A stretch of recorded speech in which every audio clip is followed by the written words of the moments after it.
The moment Silas Crow decided Mabel Whitaker had to die, he didn't raise his voice. That was the terrifying part. He simply set down his coffee cup, straightened the lapel of his coat, and told his foreman to handle the problem quietly. Mabel was standing close enough to hear every word through the study door, close enough to smell the tobacco on his breath when he'd leaned over her desk that morning and said she knew too much. She'd spent 4 years keeping his books, recording every forged deed, every bribed official, every family driven off land they'd worked for generations. She'd done it carefully, silently, because she'd understood from almost the beginning that what she was witnessing wasn't business. It was theft on a scale that took her breath away. And now Silas Crow knew she'd been watching. She had one night to run. If you've ever had to walk away from everything you built just to stay alive, this story is for you. Stay with us until the very end, because what Mabel does next will surprise you. And if this is your first time here, subscribe to our channel so you don't miss a single story. Hit that like button and drop a comment telling us what city or country you're watching from. I want to see how far this story travels. Now, let's go back to where it really started. The stagecoach from Dumont reached Greystone Pass on a Tuesday, which was the worst possible day for anything to happen in that town. Tuesdays were when the livestock market ran, which meant the main street was clogged with cattle, mud, shouting men, and the kind of general chaos that made it impossible to notice one more stranger stepping down from a coach. Mabel Whitaker noticed all of it. She stood with her trunk at her feet, and her travel bag clutched in both hands, and she took in the street, the mountains behind the buildings, the cold weight of the air at this elevation, and she made herself breathe slowly. She had crossed 1,100 miles in coaches and on horseback relay, and once for 4 miserable hours on the back of a supply wagon whose driver didn't speak, and whose mule had opinions about the pace. She had eaten bad food, slept in rooms she shared with strangers, and arrived in Greystone Pass with $31 left, a trunk that had lost one of its clasps somewhere in New Mexico, and a letter from a man named Colton Raines that said, in handwriting so cramped it looked painful, that he would meet her at the stage stop and that he hoped the journey hadn't been too hard. The letter was 3 sentences long. She had read it enough times that she had it memorized. She looked down the crowded street for a man who might be Colton Raines and immediately understood she had no real picture of him. His letter had not included a description. The agency had provided almost nothing: rancher, widower, Black Pine Mountains, seeks capable wife, not afraid of work. The not afraid of work part had stood out to her. Most of the listings said things like gentle disposition desired or quiet home life offered. Colton Raines had said not afraid of work, which she had taken as honesty, and she'd had enough of men who weren't honest to last her several lifetimes. She was still scanning the street when she felt it, the particular quality of attention that told her she was being watched. Not glanced at, watched. She turned and found him. He was standing at the edge of the livestock pens, which explained why she hadn't spotted him. Immediately, he was near enough to the cattle that she'd registered him as part of that group of men. But once she saw him clearly, she couldn't understand how she'd missed him. Colton Raines was enormous. Not merely tall, though he was, that he stood at least 6'4", maybe more, but built on a different scale than the men around him, broader through the chest and shoulders. With hands that made the fence post, he was resting one arm on, look undersized. He had dark hair going gray at the temples, a jaw that looked like it had been cut from stone, and an expression that gave away absolutely nothing. He was staring at her. She stared back. This went on for what felt like a long time, but was probably 5 seconds. Then Mabel picked up the handle of her trunk, squared her shoulders, and walked toward him, because she was not a woman who waited for things to come to her when she was capable of walking in their direction. She stopped about 4 feet away from him and said, "I'm Mabel Whitaker. I assume you're Colton Raines, unless there's another man in this town who was supposed to meet a stage today and is currently staring at me like he's reconsidering his decisions." Something moved across his face, not quite a smile, but the stone quality of it shifted slightly. "Colton Raines," he said. His voice was lower than she'd expected, with a roughness to it that suggested he didn't use it much. "That your only trunk?" "That's all I brought." He looked at the trunk, then back at her, and she could see him doing the math on whether to say something about the size of it. He just said against it. Instead, he bent down and picked it up with one hand the way another man might pick up a small bag, and he turned toward the far end of the street where a wagon and 2 horses were waiting. "Stage was late," he said, walking. "There was a wheel issue outside of Mora. You get it fixed?" "The driver and 2 passengers got it fixed. I held the horse." He glanced at her sideways. "You know horses?" "I know enough not to let go of one when 3 men are trying to change a wheel in the middle of a road." She kept pace with him easily. She was not a small woman, she knew that. She'd known it all her life, and had spent considerable time being made to feel the wrong kind of not small. But she walked fast, and she walked steadily, and she didn't require anyone to slow down for her. "I'm not going to pretend the journey was easy," she added, because his letter had asked, and she was not a woman who pretended. "It was one of the harder things I've done. But I'm here." He looked at her again, and this time she couldn't read what was behind it. "Yes," he said, "you are." They rode out of Greystone Pass in something that wasn't quite silence, and wasn't quite conversation. He asked her practical things. Had she ever preserved meat? Did she have experience with accounts? How were her hands with a needle? She answered honestly. Yes, adequate but not skilled. He nodded at each answer like he was filing it somewhere. She asked him about the ranch, how many acres, how many head of cattle, how many people working it. He answered in the same clipped way. 1,400 acres, give or take a disputed fence line in the northeast corner. 40 head currently, had been more. 2 ranch hands, brothers named Pete and Cal Duffy, who had been with him 8 years and were reliable but not imaginative. What happened to the cattle count, she asked. He was quiet for a moment. Bad year. She waited to see if he'd say more. He didn't. She let it go, because she understood that some things needed more than 2 hours of acquaintance before a person was ready to talk about them. The road climbed steadily into the mountains. The air got colder and sharper and smelled of pine and something mineral she couldn't name. She pulled her coat tighter and watched the landscape change around them and thought about all the ways this could go wrong and about the 3 things she'd told herself before she left. She would work hard, she would be honest, and if it became clear this wasn't going to work, she would say so plainly and figure out something else. She was 32 years old, and she had survived enough that she wasn't willing to spend whatever came next pretending. The ranch came into view around a bend in the road, and Mabel looked at it and understood immediately what bad year had meant. It wasn't falling apart. It was clear that hands had worked it consistently, and that Colton Raines was not the kind of man who let things collapse through neglect. But there was a particular worn quality to everything. The main barn needed new boards. On the south wall, one of the fence lines was visibly sagging. The garden plot beside the house had been abandoned sometime in the last season and gone to weeds. It was a ranch that had been maintained but not tended. There was a difference. Maintenance was keeping something from falling down. Tending was caring about it. She said nothing about any of this. He showed her the house, 3 rooms, adequately furnished, a wood stove that worked well, a kitchen that was functional but grim, a bedroom that was plainly his, and a second smaller room that had been cleared for her. There was a quilt on the bed in her room that was newer than everything else in the house, and she understood without being told that he had bought it or had it made for her arrival, and something about that small specific effort moved her more than she expected. "I'll give you time to settle," he said, from the doorway of her room. "I'd rather see the accounts first, if you don't mind. I'll settle after." He looked at her for a moment. "You want to look at the accounts today? I'd like to understand what I'm working with." Another one of those long pauses. Then he went and got the ledger books. They were a disaster.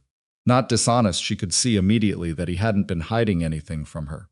He simply wasn't good with numbers and knew it. There were 3 years of records that mixed ranch expenses, personal expenses, and loan payments in a way that made it almost impossible to track actual profitability. She found 2 payment errors that had likely cost him money he didn't know he'd lost, a vendor overcharge that had gone unchallenged for 8 months, and a tax assessment record that didn't match the land records she found, folded into the back cover of the second ledger. "This tax assessment," she said, pointing, "this isn't right." He leaned over her shoulder to look. He was close enough that she could feel the warmth off him in the cold kitchen. "The county assessor said it. The county assessor assessed you on 1,460 acres. Your deed says 1,380. That's..." He stopped, took the assessment in his big hand and read it more carefully. "That's 80 acres. At the current rate, that's approximately $12 a year you've been paying on land that either doesn't exist or isn't yours." He set the paper down on the table with a controlled care that told her he was angry and was choosing not to show it. For how long? She checked the dates. At least 4 years. She watched him process this, the money, the carelessness or deliberateness of whoever had made the error, the fact that he'd been paying it without question for 4 years because he didn't have someone to check. She didn't say any of that out loud. She just made a note in the margin of her own paper and moved to the next item. When she finally set the ledger down 2 hours later, she had a list of 11 things that needed addressing in order of urgency. She slid it across the table to him. He read it slowly. She watched his face while he read and noticed that he didn't seem embarrassed, exactly. More like a man who had suspected there was a problem for a long time and was now seeing the shape of it clearly for the first time. There was something almost relieving about that expression, underneath the tension. "You found all this in one afternoon," he said. "Numbers don't hide things. People hide things. Numbers just sit there until someone looks." He was quiet for a moment. Then he said, "Are you hungry?" It was not the response she'd expected. She almost laughed. Yes, actually, I'll cook. I'm not skilled at it either, but I won't poison you. They ate together at the kitchen table venison stew that was plain but hot and not bad, and talked in a way that was easier than their earlier conversation, though she couldn't have said exactly why. He asked her about where she'd come from. She gave him the honest version, not the softened one. Father who drank. Mother who worked herself to an early death. Years of taking whatever employment she could find, which had eventually brought her to work for a land management company in Dumont, whose owner had turned out to be a different and considerably larger problem. She didn't say Silas Crow's name. Not yet. She was watching to see if he would recognize it. He didn't, which told her Greystone Pass was far enough off the main routes that Crow's reputation hadn't traveled here yet. That was good. That was why she'd chosen this particular agency, this particular advertisement, this particular rancher in a mountain town she'd never heard of until she was looking for somewhere to go. She told herself she would tell him. She would and soon, but not tonight. Tonight she was tired all the way down to her bones, and she had the assessment error in her notes, and the quilt on her bed was clearly new, and she needed one night where she didn't have to explain the things she was running from. Colton Raines washed the bowls without being asked. She dried them. They said goodnight with the careful politeness of two people who were technically strangers and were going to have to figure out how to stop being strangers. She went to her room and lay down on the new quilt and stared at the ceiling and listened to the wind come off the mountains and thought about how far she'd come and how much she hadn't yet said. She told herself she was safe. She almost believed it. The first week had a shape she hadn't anticipated. She'd expected adjustment, the awkwardness of two people learning to share space, the friction of different habits. What she hadn't expected was how quickly they fell into something that worked. She was up before him most mornings, which surprised him. She could see it on his face the first time he came into the kitchen and found her already at the stove. He covered it quickly and said nothing, but she noticed. She noticed most things. It was a habit that had kept her employed and occasionally kept her alive, and she wasn't interested in dropping it. She found problems on the ranch the way a person finds stones. Once they start looking, there were more every day, but none of them were unfixable. The sagging fence line in the east pasture was 3 broken posts in 2 hours of work. The south wall of the barn needed boards, but the lumber was already in the shed, purchased and forgotten. The account with the feed supplier had a running credit that hadn't been applied in 6 months because no one had asked. She fixed what she could fix herself. For the rest, she made a list and showed Colton, and he did the work without argument and without the defensive pride she'd been half expecting from a man who'd been running this place alone for years. She was learning, a man who cared more about things getting done than about who had noticed they needed doing. Pete and Cal Duffy were a different caliber of surprise. She'd expected ranch hands to be skeptical of her, and they were, but their skepticism expressed itself in a way she hadn't anticipated. They watched her. Not with hostility exactly, but with a careful attention, like they were waiting to see what she was going to do. By the end of the 3rd day, Pete had started asking her questions about the accounts, and by the end of the 1st week, Cal had fixed the barn wall without being asked, because he'd heard her mention it to Colton and apparently decided it needed doing. She was careful not to make too much of this. People's first impressions of her were rarely accurate in the direction of overestimation. She'd learned early that she had to prove herself once to get past what people saw when they first looked at her, and a second time to get past their recalibration when the first assessment turned out to be wrong. She was patient about it. She'd had a lot of practice. Colton was harder to read than the Duffy brothers. He was present in the way that large, quiet men were present, physically unavoidable, but closed off in a way that made her feel she was only seeing the outer layer of him. She knew he'd been married before. She knew, from small things, a woman's photograph turned face down on the mantel, a second good dress in the back of the bedroom closet, that he'd clearly forgotten was there, that it had ended badly. She didn't ask, she waited. He came to her with questions sometimes. Ranch things, mostly, but occasionally something else. On the 5th day, he asked her, almost as an afterthought while they were both repairing a section of the kitchen roof, if she had family back east she was planning to correspond with. Not particularly, she said. He nodded and went back to work, and she understood the question had not been idle. He was trying to figure out who knew she was here. She wasn't sure yet whether that was concern for her or something more complicated. On the 8th day, she found his wife's name in the ledger, Clara. The payments for her medical care went back 3 years and then stopped abruptly 2 years ago, replaced by a single entry that said simply burial costs, and an amount that Mabel didn't look at for long. She closed the ledger and sat for a moment in the cold kitchen and thought about what kind of grief would make a man advertise for a mail-order bride 2 years after burying his wife. and whether that grief was done or just buried differently. She didn't bring it up. But that evening, when he came in from the barn, and she had supper waiting not because she was performing wifely duty, but because she'd finished earlier, and the food would be hot, and she was practical, he sat down and said, unexpectedly, her name was Clara. Mabel looked at him. She died of a lung illness. Took about 8 months from when we knew it was bad.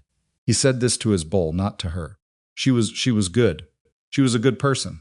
I know, Mabel said, and when he looked up with a question in his eyes, she added, I saw the ledger entries. I didn't mean to pry. You were supposed to look at the ledger. Yes. He ate for a moment. Then I'm not expecting you to be her. I know that too. I thought I should say it. You should know, she said carefully, that I'm not expecting you to be anyone I've imagined either.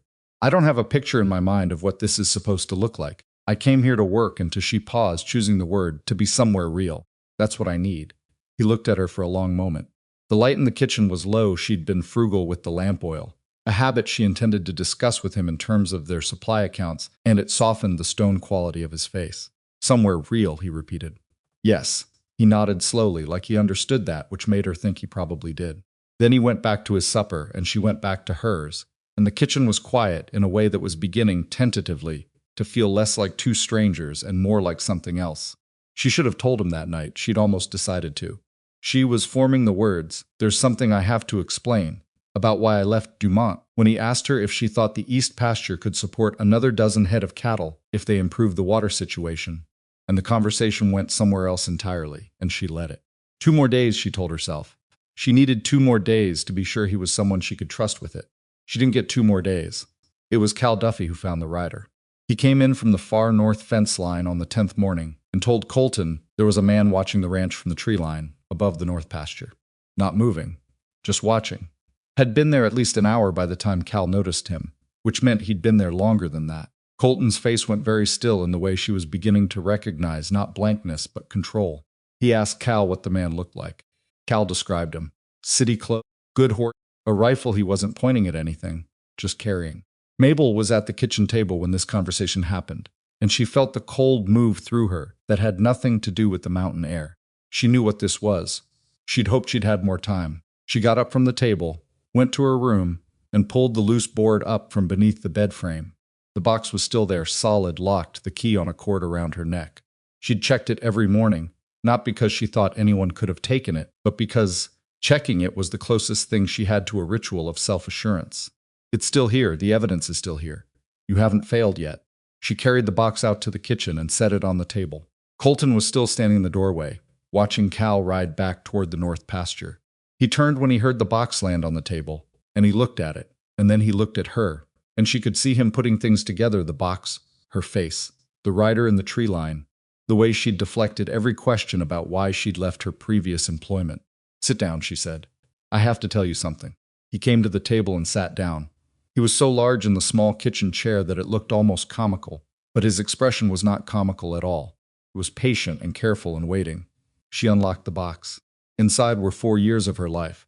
Ledger copies, surveying records, payment receipts, deed filings, and a set of letters she'd managed to get copies of through methods she wasn't proud of but didn't regret. 4 years of watching Silas Crow's operation from the inside, writing down what she saw in a private record she kept hidden in the false bottom of her work desk, transcribing what she heard through the closed doors of offices where she was not supposed to be listening. She laid it out for him piece by piece, the forged deeds. The surveyors on Crow's payroll who adjusted property lines with enough subtlety that most landowners didn't notice until the official record didn't match their own. The county officials who received payments described in the ledger as consulting fees. The families who'd challenged the record and found themselves facing citations, legal complications, or sometimes simply men on horses showing up in the night. 3 families she could document. She suspected there were considerably more. And then at the end, she told him about the conversation through the study door. His foreman's name was Briggs. She'd heard Silas say Briggs once, quietly, and then heard him say handle the problem quietly, and she had understood immediately and completely what she was and what handle meant. She'd left that night. She'd taken the box, which she'd been building for 2 years, and she'd taken what money she had, and she'd gone to the agency and selected the advertisement for a rancher in a mountain town, far enough from Dumont that she might have a chance. When she finished, Colton Raines sat still for a long moment. The kitchen was very quiet. Outside, the wind was coming off the peaks, with a sound she was already learning to read. This was the sound it made when the temperature was going to drop before evening. Silas Crow, Colton said. His voice was flat. I've heard that name. Her stomach tightened. How?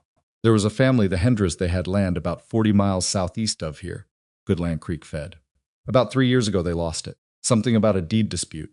He looked at the papers in front of him. Nobody could figure out how a family that had worked that land for 15 years didn't actually own it. They owned it, Mabel said. The deed was altered. He was quiet again. Then he reached out and picked up one of the surveying records, and she watched his eyes move across it with a careful attention that surprised her. She'd expected him to look at the papers the way people often looked at her, seeing the surface and not the substance beneath it. This is enough to convict him? Colton asked. With the right territorial marshal? Yes, I believe so. You believe so. I'm not a lawyer. But I've had 4 years to understand what I collected and why, and I believe it's enough. He set the paper down.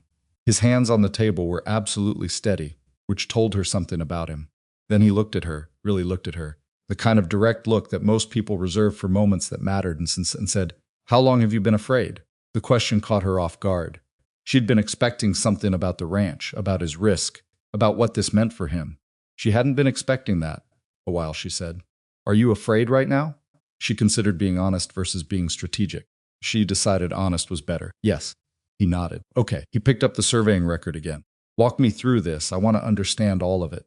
She realized, sitting in the cold kitchen with the box open between them and a rider in the tree line, who might or might not come back, that this was what she had been hoping for without knowing she was hoping for it.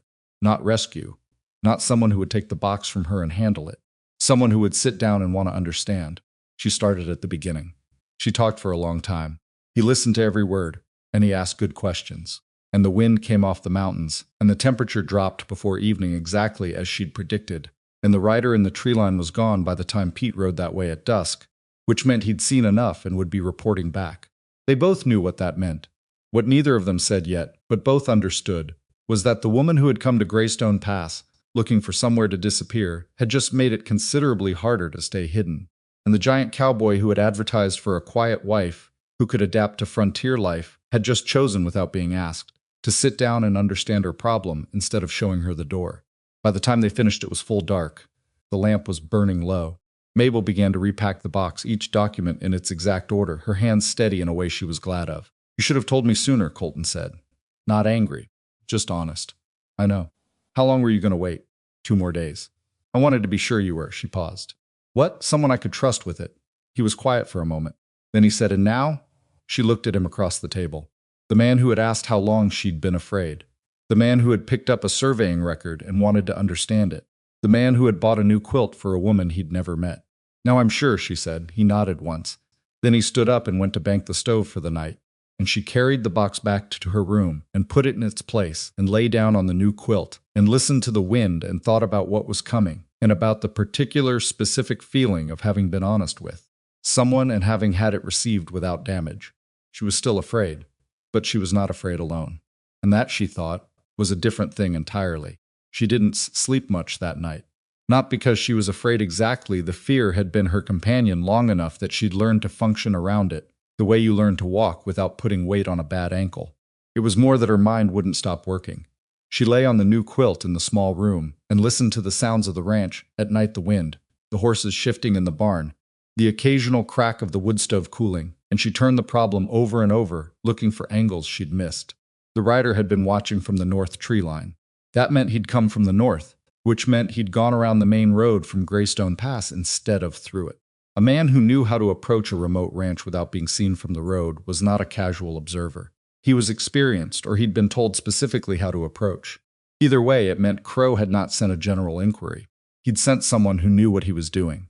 She got up before dawn, built up the kitchen stove, and had coffee on before Colton came in from the barn, where he'd apparently spent part of the night, judging by the bits of hay on his jacket. He saw the coffee and sat down without a word, and she sat across from him, and they were quiet together for a while in the way that had become, already, a kind of communication. Pete's going to ride into town today, he said finally. I want him to ask around about any strangers who came through in the last few days. He shouldn't ask directly, she said. Word gets around. He looked at her. I know. She accepted this. I want to ride the perimeter today. I need to understand the approaches to this property. You don't need to. I do, she said, not sharply. I've been in rooms and offices for 4 years. I understand the paperwork side of this. I don't understand the geography. That's a gap I need to close. He was quiet for a moment. Then I'll take you. They went out after breakfast, the two of them on horseback in the cold morning light, and he showed her the ranch the way he might show someone a problem he'd been living with. So long he'd stopped being able to see it clearly. The north fence line where Cal had spotted the rider, a tree line thick enough to hide 6 men easily, and a ridge above it that gave a clear view down into the main ranch yard. The south approach from the Greystone Road, which was the only well-maintained path, but also the most exposed. The east side where the mountain came down steeply, and the terrain made an approach difficult but not impossible for someone on foot or a good horse. And the west, where a dry creek bed cut through the property and would be, she immediately understood, a problem in a different way. It was the one approach that couldn't be seen from the main house. That creek bed, she said, pulling up her horse at the edge of it, dry most of the year. Runs in spring. Someone on foot could get from the west tree line to within 50 yards of the back of the barn without being visible from the house. He looked at her steadily. Yes, you knew that. I've known it for years. Never seemed like a problem before. He paused. Things that aren't problems until they are. She looked at the creek bed for another moment. We need to change that. They rode back in a silence that was different from the morning silence, more active, both of them thinking, occasionally one of them saying something and the other responding, and then going quiet again. She asked him about the Duffy brothers, where they slept, what their routines were, whether they were accurate with a rifle. He answered all of it. Pete was a decent shot. Cal was better than decent. Both of them slept in the bunkhouse, which was on the east side of the main yard, which she noted was not ideal positioning if trouble came from the west. I'm going to need to tell them, she said. Pete and Cal. They need to know what they're part of. She expected resistance. Instead, he said, I was going to suggest the same thing. You were? They've worked this ranch for 8 years. They deserve to know if they're in danger. She looked at him from horseback and thought about all the men she'd worked for who would not have said that, who would have calculated risk versus the inconvenience of transparency and chosen silence. All right, she said. Tonight, after supper. The conversation with Pete and Cal happened at the kitchen table after the dishes were cleared, and it went better and worse than she'd expected.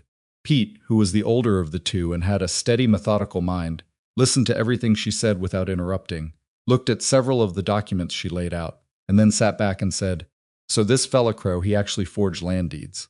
Official ones. Altered them. Changed boundary descriptions, changed names in some cases. The surveying records are the key, the county records, and the actual survey don't match, and I have copies of both. And his man was up on our North Ridge yesterday. Yes, Pete looked at Cal. Cal was younger, less linear in how he thought, and he was chewing the inside of his cheek in a way that suggested he was working through something. The Hendry family, Cal said abruptly. Colton went still. What about them? Old Thomas Hendry, before they lost the land. He came here once, you remember? Came to ask if you'd had any trouble with your deed records. Cal looked at Colton. You said no. He went away looking, I don't know, like a man who's run out of places to check. There was a quiet at the table that had weight to it. Mabel watched Colton absorb this, the retrospective understanding that a man had come to him for help, or at least for solidarity, and had gone away without it. Not because Colton had refused him, but because Colton hadn't understood what he was being asked. I didn't know what he was dealing with, Colton said. I know, Cal said. I'm not saying. He stopped. I just mean. It's been going on a while, yes, Mabel said quietly. It has. The conversation turned practical after that, which was a relief. Pete had questions about the West Creek bed, and she answered them. Cal asked what they should do if they saw another rider on the North Ridge, and Colton told him document the sighting, note the time, don't approach, come back and report. She watched both men take this in and saw them recalibrate the way working men do when a situation shifts from ordinary to serious, no drama, just adjustment. She appreciated that about them. When Pete and Cal had gone to the bunkhouse, she and Colton sat at the table with the lamp burning between them and the box open again, and he said, Thomas Hendry lost everything. His wife died the next winter. He's in Greystone now, working at the livery. She looked at him. He's not the only one, Colton said. I can think of 2 other families in the county who had land disputes in the last 4 years. Lost cases I never understood. They're likely in these records, she said. He reached across the table and turned over one of the land documents. His reading was slow and deliberate, not the reading of a man who was poor at it, but of a man who read carefully rather than fast. This is the Collier family, he said after a moment, holding up a surveying record. I know them.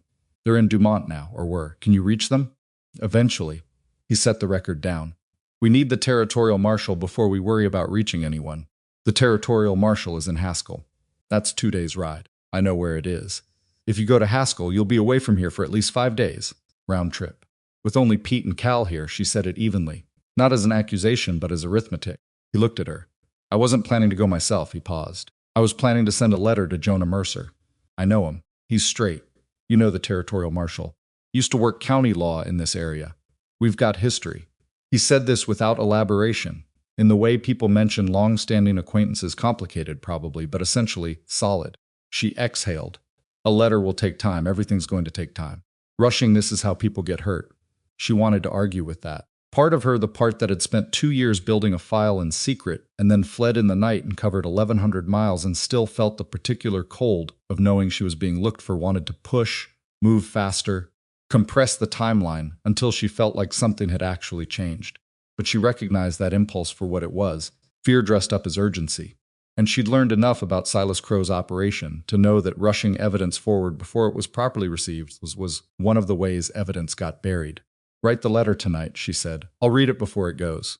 He looked at her, and she thought he might push back on that. But he said, fine. He wrote at the kitchen table while she reorganized the documents into the order she thought would make the most coherent case. His handwriting was cramped and difficult, but the sentences were clear and the information was precise. He wrote to Marshal Mercer that he had come into possession of significant evidence concerning fraudulent land transactions in the county, that the source was credible and the documentation extensive, and that he requested a meeting at Mercer's earliest convenience. He did not mention Mabel's name. She appreciated that without saying so. She added 2 sentences at the bottom in her own hand, describing the nature of the records in terms specific enough that a man with legal experience would understand immediately that this was not a grudge complaint or a rumor. She signed it with her initials only. Pete took the letter to Greystone the following morning with instructions to post it and ask at the dry goods store casually whether anyone had come through town recently asking about the Raines property.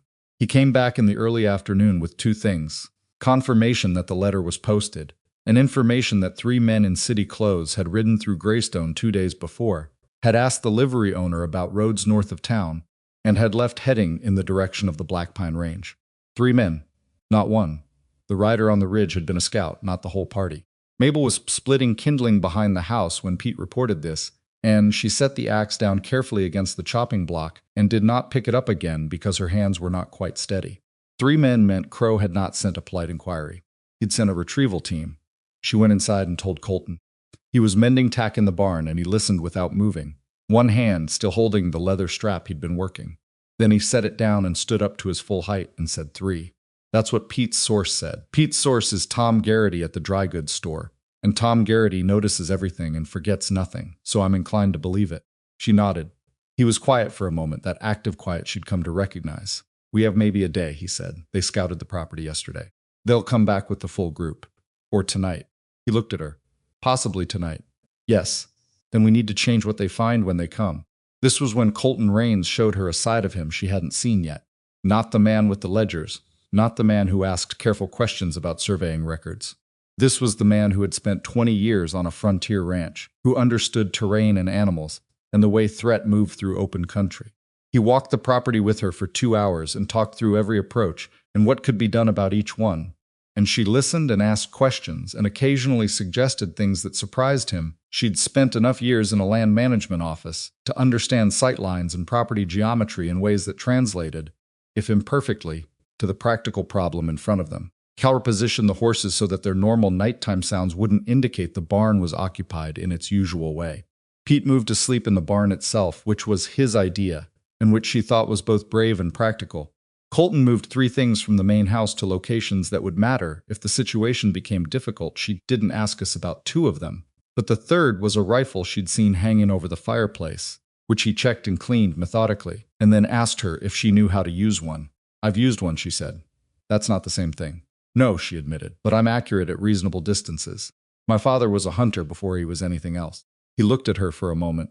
Then he took the rifle down and showed her how it was loaded and what its quirks were and how to reset the mechanism if it jammed, which apparently it did sometimes in cold weather. She paid close attention. She was not going to be the woman who had all the evidence and couldn't protect it. They didn't talk much that evening. There wasn't much left to say that hadn't been said or planned for. She made supper and they ate, and he went to check the perimeter one more time, and she washed the dishes and thought about Silas Crow sitting in his office in Dumont with his expensive furniture and his consulting fee payments and his casual certainty that problems could always be handled quietly. She thought about what it would feel like to be wrong about that. The night passed without incident. She slept in snatches, heard Colton move through the house twice in the small hours, and was awake before dawn again, the habit of early rising that had carried her through worse nights than this one. The second day was harder in a different way. The waiting had a texture to it, not quite fear, not quite calm, something in between that had to be managed deliberately, or it would exhaust you before anything happened. She worked. That was what she did with tension. She worked through it and around it, and if necessary worked until the thing she was afraid of either materialized or didn't. She organized the box again. Not because it needed reorganizing, she'd done it twice already, but because going through each document reminded her why she'd kept them, what each one represented, which families had lost what, which officials had taken money, what the pattern looked like when you could see all of it at once. She thought about Thomas Hendry at the livery in Greystone, working for wages on land that should have been his. She thought about her own father, who had lost a small piece of land in Pennsylvania to a tax error that a lawyer might have caught, and that they'd had no money for a lawyer to catch, and how that loss had set a particular kind of poverty in motion that had defined her entire childhood. She'd never connected those two things consciously before her father's land, and Silas Crow's operation sitting in the cold kitchen with the documents in front of her. She felt the connection settle into her chest with the weight of something obvious. People with documents won. People without them didn't. It was almost that simple. Colton came in mid-morning and found her at the table and sat down across from her without being asked and said, "Tell me about the first time you understood what he was doing." She looked at him. Crow? Yes, she thought about it. About 8 months in, there was a filing that came through the office, a deed transfer for a property called the Kellerman Tract. The paperwork all looked correct, but something about the survey description was off. I'd been doing land records long enough to know what correct looked like, and this was correct in every individual part, but the parts didn't add up the way they should. She paused. I went back and looked at the original deed filing and found the discrepancy. It was subtle. A boundary marker description changed from the eastern fork of Miners Creek to the western fork. One word. What difference does one word make? About 60 acres in that case. The western fork runs significantly further south, which means the eastern boundary of the property moved 60 acres in Crow's favor. She spread her hands on the table. I almost didn't notice, and if I had brought it to him directly, I would have been told it was a clerical error, and corrected or not corrected, and I'd have been watched more carefully from then on. Instead, I made a copy of both documents and said nothing. He was quiet for a moment. When did he figure out you were watching? 3 months ago. She folded her hands. I was careful. But his foreman, Briggs, is more perceptive than he looks, and I think I asked one question too many about a filing that I had no business reason to ask about. I saw Briggs look at me differently after that. It was the kind of look that tells you someone has begun to reconsider who you are. And then the conversation through the door. 6 weeks later. I think he waited to be sure. She looked at the documents. He was careful too, I'll give him that, Colton said. He sent 3 men after you. Yes, that's not careful, that's sloppy. She thought about that. He's angry. Men like Silas Crow, when they feel like they've been made to look foolish by someone they underestimated, the anger overrides the carefulness. He should have waited, found out exactly what I had, approached this more quietly. Instead, he sent 3 men, which means the rider on the ridge saw enough to alarm him. She looked at Colton. He doesn't know you're involved yet. He thinks I'm alone. The implication of this sat between them for a moment. Then Colton said slowly, "That's something we can use." I've been thinking the same thing. He leaned forward on the table, his big arms crossed in front of him. If he thinks you're alone, he thinks the problem is simple. Get the box, silence you, clean up. His men will approach expecting to find a woman on her own, or a woman with a man who doesn't know what he's gotten himself into. Not 4 men who've had 2 days to prepare. She watched his face as he worked through it, the particular quality of his thinking, which moved slowly but arrived somewhere solid. He was not a man who was clever in the quick surface way. He was thorough and careful, and once he understood a problem, he understood all of it. She was beginning to trust that quality in him, the way she'd learned to trust her own methodical instincts, not glamorous, not fast, but reliable. If Mercer gets the letter and moves quickly, she said, we might have 5 or 6 days. Realistically, more like 8 to 10. We may not have 8 days before Crow's men make their move. No, probably not. He was quiet. Outside, she heard Cal moving in the yard, the sound of him checking the horses, normal ranch sounds that were also something else now, the sounds of a place that was watching its own edges. What does he want most? Colton said. Crow, if he could have one thing. The box, not you? She considered this carefully. He'd prefer both, but the box is the evidence. I'm the witness. Witnesses can be discredited. Evidence is harder to discredit if it's already in the hands of a marshal. She looked at him steadily. Which is why keeping the box safe is more important than keeping me safe. Something moved across his face at that, a quick tightening she wouldn't have noticed a week ago. I disagree with that, he said, and his voice was flat in a way that made it clear he wasn't debating it. She looked at him for a moment, then she said, then we'll keep both. The afternoon went without incident, and the evening, and she began to think briefly, dangerously, that the men might not come as quickly as they'd feared. She knew this kind of thinking for what it was. You couldn't sustain high alertness indefinitely, so your mind offered you reasons to relax. And those reasons were usually wrong at exactly the wrong time. She was in her room checking the documents one final time before bed when she heard it. Not from outside, from inside her own chest. The particular recognition that something had changed in the sounds of the ranch. The horses in the barn had gone quiet in a way that was different from sleeping quiet. It was the silence of animals that had heard something and frozen. She was on her feet with the rifle in her hand before she'd consciously decided to move. She went to the door of her room and opened it quietly and found Colton already in the hallway, fully dressed, his own rifle in hand, one finger against his lips. He pointed at her, then at the south window. She went to it and looked. In the dark below the house, she could see nothing at first. Then she saw it a shadow that moved wrong against the other shadows. Someone was at the south corner of the barn, one person visible, which meant there were others she couldn't see.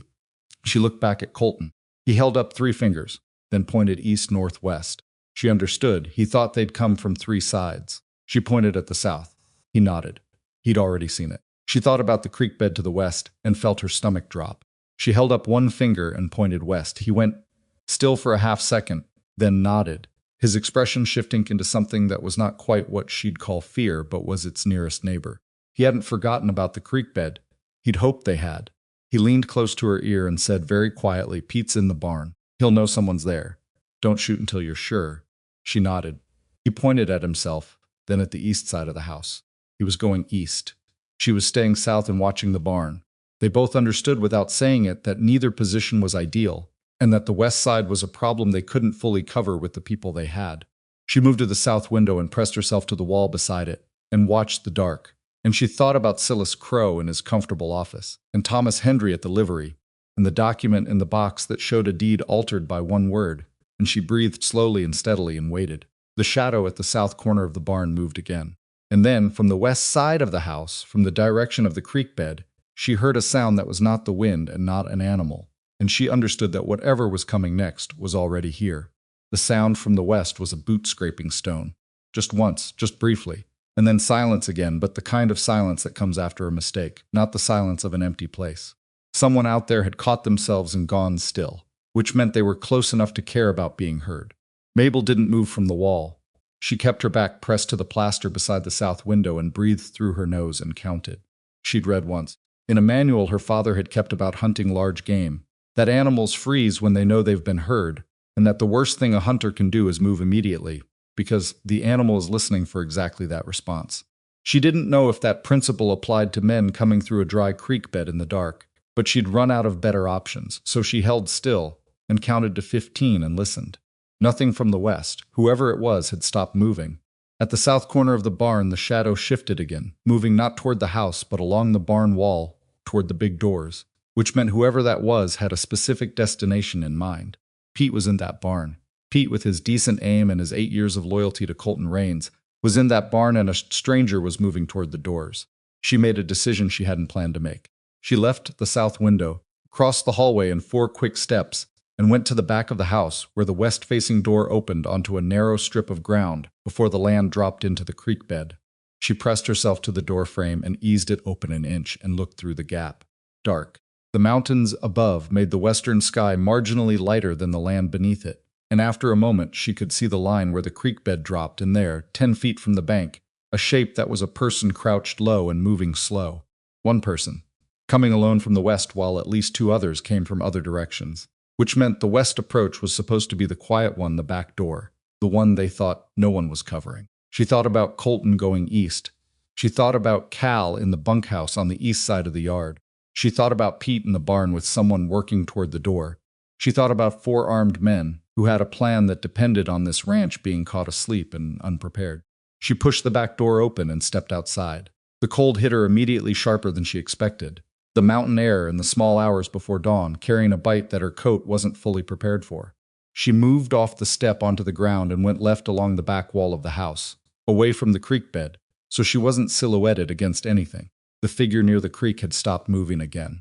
She couldn't tell if he'd heard her or was simply being careful. She waited. 15 seconds. 20. Then the figure started moving again, working its way up the bank, and she understood he hadn't heard her. He was focused on the house, on the back door, on getting to it without being noticed. And he'd made the same error that Crow had made. He'd come expecting to find something simple, and was moving with the confidence of a man who'd been told the problem was manageable. She let him get 8 feet from the bank before she said, "Stop right there." Her voice came out steadier than she felt. She had the rifle up and her eye on the shape of him, and her finger near the trigger but not on it, because she was not willing to make an irreversible decision in bad light, without being certain of what she was looking at. The figure stopped. She heard him breathe a short surprised sound, quickly controlled. Then he said, "Lady, you don't want to—" "I want you to sit down on the ground," she said. "Both hands where I can see them." He didn't move immediately. She heard him calculating. She said, "The man who owns this ranch is 6'4", and he's covering the east side, which means if you run that direction, you'll run into him, and I don't think that will go well for you. If you run toward the barn, there's a man in there who's been waiting for you. I'm the best option you've got right now, and I'm offering you the ground." Another pause. Then slowly the figure sat down. "Hands," she said. He put them out. She crossed the distance between them quickly, and she wasn't proud of how her hands felt when she got close enough to see him clearly, a man in his 30s, broad across the shoulders, the kind of build that said he'd done this kind of work before. He was looking at her with an expression that was recalibrating fast, the way men's faces recalibrated when they found something other than what they'd expected. She'd seen that expression before. She'd stopped finding it flattering and started finding it useful. "On your stomach," she said. "On your stomach." She held the rifle steady. He went down. From the east side of the house she heard a sudden crash, and then Colton's voice, not words. Just the sound of him, a deep controlled shout that cut through the night air, and then running footsteps and a struggle that she tracked by sound, because she couldn't see it. From the barn came the sound of Pete's voice, sharp and short, and then nothing, which meant either Pete had the situation under control or he didn't, and she would find out which in a moment. She put her knee in the middle of the man's back and held the rifle with one hand and searched him with the other for a weapon, which she found at his hip, a revolver that she removed and set on the ground behind her out of his reach. He had a knife in his boot. She took that too. Then everything happened fast. From around the front of the house came 2 sets of running footsteps, and then Colton's voice again, this time words, on the ground. "Now!" Followed by a second voice she didn't know shouting something, and then a third voice, higher, also shouting, and the sound of a genuine struggle, not quick, not clean, the kind of struggle that happened when a large man tried to contain someone who didn't want to be contained. She was on her feet before she'd decided to move. She dragged her captive up by the back of his collar. He outweighed her significantly, and she managed it through leverage and bad temper rather than strength, and put the rifle at his back and said, "Move." Front of the house he moved. They came around the south corner of the house into the main yard, and Mabel took in what was in front of her, in pieces. Colton with one man down on the ground in front of him, one knee on the man's back, holding his wrists and 10 feet away. A third man standing with a rifle leveled at Colton's back. The third man hadn't been seen. He'd come from somewhere she and Colton had not fully accounted for, some angle they'd missed, and now he was standing in the ranch yard with his rifle up, and the particular body language of a man who'd been startled into a decision he hadn't planned on making. Mabel shoved her captive forward so he stumbled into the third man's line of sight and said loudly and clearly, "I have yours." Drop the rifle. The third man swung toward her. She had the rifle up and she was looking at him down the barrel in the cold dark, and she was not steady in the way she wanted to be steady. Her hands were doing something she couldn't fully control. A fine tremor that came from cold and adrenaline, and the specific terror of pointing a weapon at a man who was pointing one back, but she held the sight on him and didn't look away. He looked at the man she'd brought around from the creek bed. He looked at Colton, who had gotten to his feet while this exchange happened, and was now standing between the third man and the house, filling a considerable amount of the available space. He looked at Mabel. From the barn came Pete's voice, "I've got this one secured!" The third man lowered his rifle. It was not a fast or graceful process. He lowered it by degrees, the way a person lowers something heavy when they've decided to set it down, but aren't entirely sure about the decision. Mabel didn't move until the barrel was pointing at the ground and his hands were visible, and then she exhaled once sharply and said, "Set it down." "Step back from it." He set it down. He stepped back. Colton was across the yard in 4 strides and had the man's arms behind his back before the rifle stopped moving. Cal appeared from the east side of the bunkhouse, breathing hard, with a 4th man ahead of him, this one with a bloody lip, and the expression of someone who'd made poor decisions tonight and was still processing how poorly they'd concluded. "Found this one coming through the east fence," Cal said. His voice was impressively level. "He got one good swing in before I got the upper hand." He paused. "Sorry it took me a minute. You did fine," Colton said, and he meant it. Mabel lowered the rifle. Her arms were shaking. She noticed this the way you notice weather, objectively without judgment, and she made herself breathe through it and look at what was in front of her instead of at her own hands. 4 men. All 4 of them were secured or being secured, all 4 accounted for, all 4 disarmed. The ranch yard was cold and lit only by the sky, and she was standing in the middle of it with a rifle she'd fired at no one, and a pulse she was going to need a while to bring back down. And the man she'd brought in from the creek bed was on his knees in the dirt, looking at her with an expression that had gone from contempt to something more complicated. Pete came out of the barn with rope and the particular efficiency of a man who'd had 8 years of practice at tying things. He secured the man on the ground first, then came to Cal's. Colton secured his own with rope from the barn. He'd thought of this beforehand. She realized he'd positioned the rope before dark, which was the kind of methodical preparation she recognized as a mind similar in some ways to her own. Her man from the creek bed was last. Pete came to him with the rope, and she stepped back and finally properly looked at her hands. Still trembling, she closed them into fists and opened them again. The tremor was already less. "You all right?" Colton said from behind her. She turned. He was close enough that she could see his face clearly even in the dark. He was checking her the way you check something important, not casually, not quickly. "Yes," she said. He looked at her for another moment. Then he said, "You covered the creek bed. You couldn't cover everything." "I know. I couldn't figure out how to tell you to take the worst position without it sounding like I was. Putting me where you hoped nothing would happen," she said. He was quiet. "I knew what the creek bed was," she said. "I knew it when we walked the perimeter. I went there on purpose." He looked at her for a long moment, and she watched something move through his expression that was more complicated than gratitude, and less simple than admiration. Something she didn't have a word for that wasn't exactly right. "I know you did," he said finally. And that was all he said, and it was enough. They brought the 4 men into the barn, which was warmer than the yard, and had better options for securing them against the posts. Pete had clearly thought about this, too. There were rings bolted into 2 of the support posts that she suspected had been there for years for various practical purposes, and tonight they served a different one. The 4 men were secured, separated enough that they couldn't coordinate, and Colton stood in front of them in the lantern light and took up the full available intimidation of his size and said, "I'm going to ask each of you one question, and I'm going to ask it once, and I'm going to know if you're lying because I've known enough liars in my life to recognize one. Who sent you?" Silence. He was patient about it. He waited. Mabel stood to the side with the rifle still in her hands, not pointing at anything, just present, and she watched the 4 men look at each other and do their calculations. They were not stupid men who worked this kind of job for Crow wouldn't be, but they were in a bad position, secured in a barn in a mountain ranch town they didn't know, with a very large man waiting for an answer, and a woman who had come out of a creek bed and surprised a professional. The man with the bloody lip, Cal's catch from the east fence, said, "Crow's going to know we got taken. He's going to know we were here." "Yes," Colton said. "He is. Then you've already got the problem whether we talk or not." "True. But right now I'm not worried about Silas Crow. I'm worried about whether I take you to the county sheriff in the morning or to the territorial marshal in Haskell. That's a significant difference in terms of what happens to you next. And what I decide has a lot to do with how useful you are to me between now and morning." The man thought about this. Then he said, "Crow sent us." "Yeah, you know that already. I know it. I need to hear you say it." "Why?" "Because she," Colton said, nodding toward Mabel, "is going to write it down. And what's written down matters more than what I claim I heard." The man looked at Mabel. She held his gaze without difficulty. She'd spent 4 years looking at men who underestimated her. She had a lot of practice at it. "He sent us for the box," the man said. "And for the woman," he said, "bring them both back." A pause. "The box, yeah." The cold clarity of what wasn't said in that pause settled into the room. Mabel wrote it down. She'd found paper and a pencil before the conversation started, which Colton had noticed and which she saw him note without comment. She wrote, "Hired by Silas Crow, Dumont, directed to recover documents and bring the woman alive not specified." She dated it. She wrote the man's name below. She didn't know it yet, but she would ask. She asked. His name was Decker. The man from the creek bed was Webb.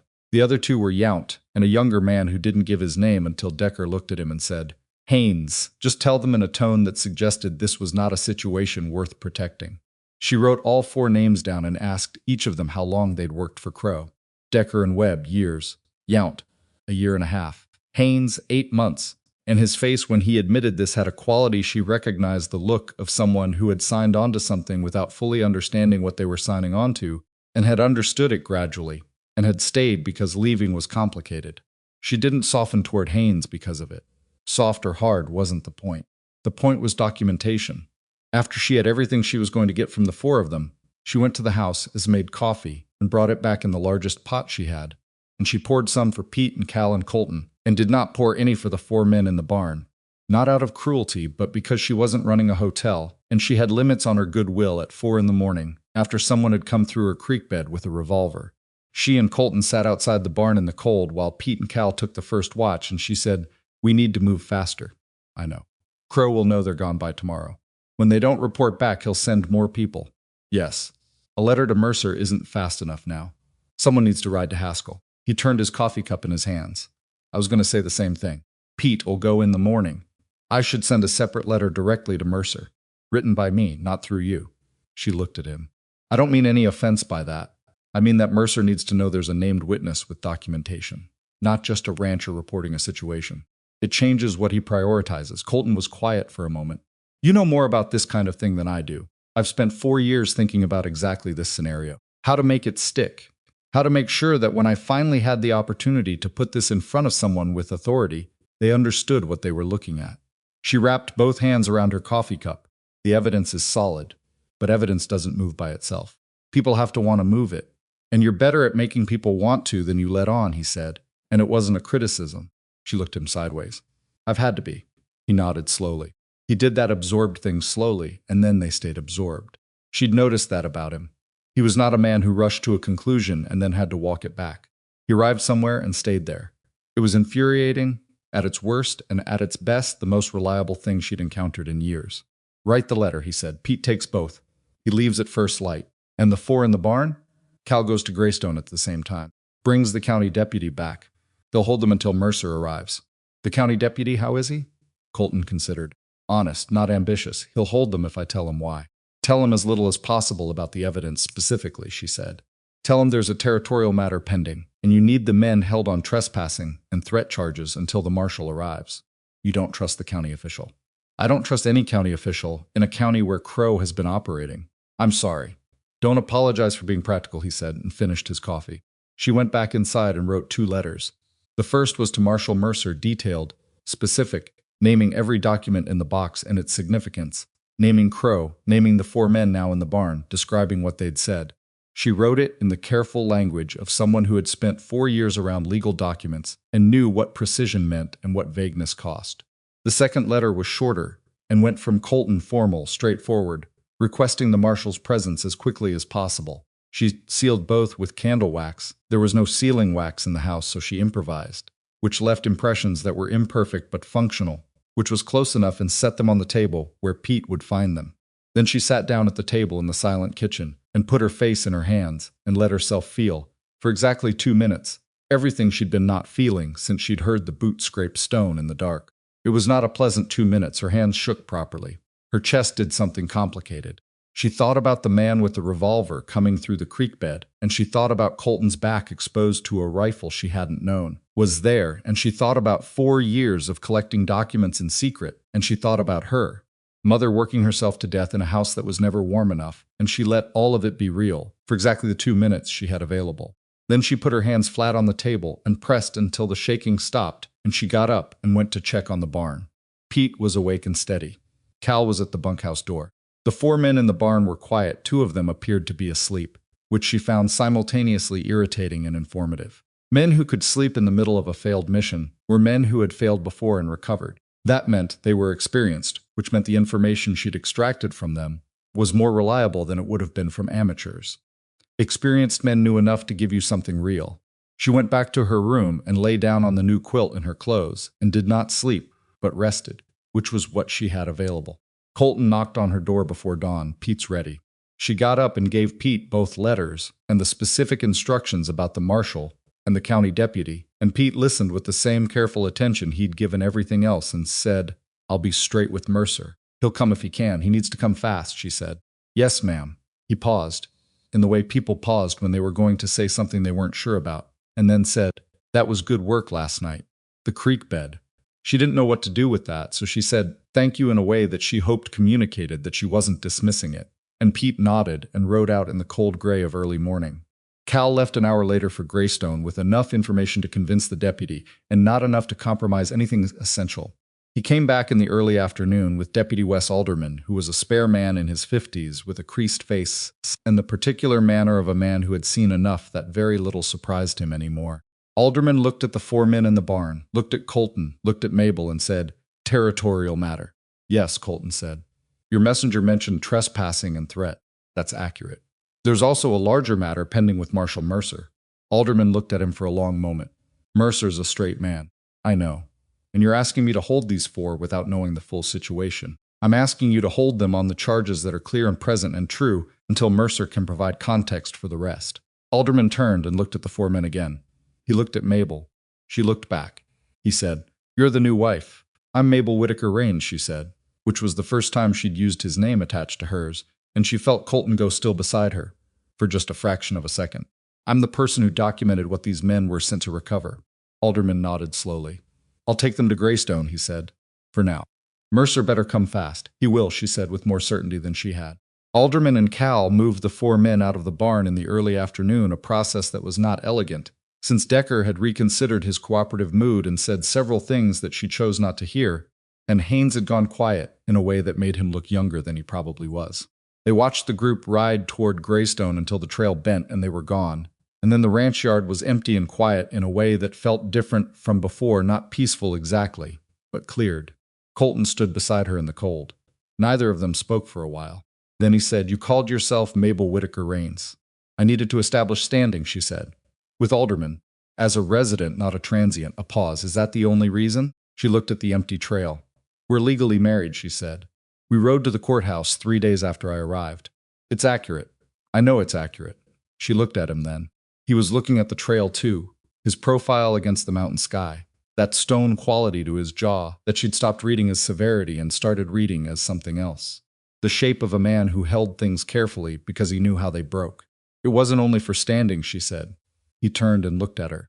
She held the look without explaining it further, because she thought she'd given him enough, and the rest was his to do with what he wanted. He nodded once, slowly. Then he looked back at the empty trail. "We have at least 5 days before Mercer could possibly arrive," he said. "Crow will know his men are gone inside 2 days. He's going to move, I know. He's not going to send more hired hands. He'll come himself, or he'll send someone with more authority. Someone who can make this look official." She'd been thinking the same thing since Alderman rode away. An official challenge, a legal claim, a writ, a petition that put the box in question before Mercer even arrived. Crow was smart enough for that. She'd watched him use legal mechanisms as weapons for 4 years. He'd know that a direct assault had failed and that he needed to change the nature of the fight. "He'll try to get in front of this with paper," she said. "Some kind of claim that makes the documents questionable before anyone has a chance to examine them." "Can he do that from Dumont?" "He has lawyers in 3 counties. "Yes," Colton's jaw tightened. "Then we need something he can't paper over." She thought about it. She'd been turning it over since Decker said Crow's name out loud in the barn, since she'd written it down, since she'd sealed the letters with imperfect candle wax and watched Pete ride toward Haskell. What did you use against a man who knew every legal lever in the territory? "Witnesses," she said. "Real ones. People Crow harmed who are still here and who can be found." She looked at Colton. "Thomas Hendry at the livery. You said he's in Greystone." He was quiet for a moment. "I can ride to Greystone tonight." "You should. And there are 2 other families you mentioned, the ones with land disputes. If even one of them will talk to Mercer directly, it makes my document stronger. It makes me harder to dismiss." "You think Crow will try to dismiss you?" "He'll try to make me the story," she said. "That's what men like him do when the evidence is too solid. They make the witness the problem. My background, my father, the circumstances of my departure from his employ. He'll find something," she said this steadily, not bitterly. She'd expected it for years. "He won't find anything that touches the documents, but he'll try to make a jury look at me instead of what I collected." Colton turned to face her fully. "Let him try," he said, and his voice had a flatness in it that was different from anger, something older and more settled than anger. "You came 1,100 miles alone. You covered a creek bed at 4 in the morning. You wrote down 4 men's names and what they confessed to before the sun was up. He paused.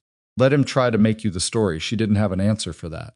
She was not a woman who cried easily, and she wasn't going to start now in a ranch yard in the cold, but something in her chest did a complicated thing that she chose to let pass without acknowledging. Go to Greystone tonight, she said. Talk to Hendry. I'll take Cal. Take Cal. She turned back toward the house. I'll have supper ready when you get back. You don't have to. I know I don't have to, she said without turning. I'm doing it because it'll be done and you'll be hungry. That's all.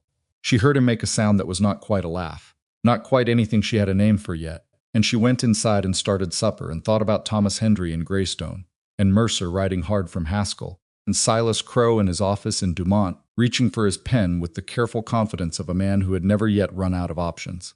He was about to. She didn't know how long it would take.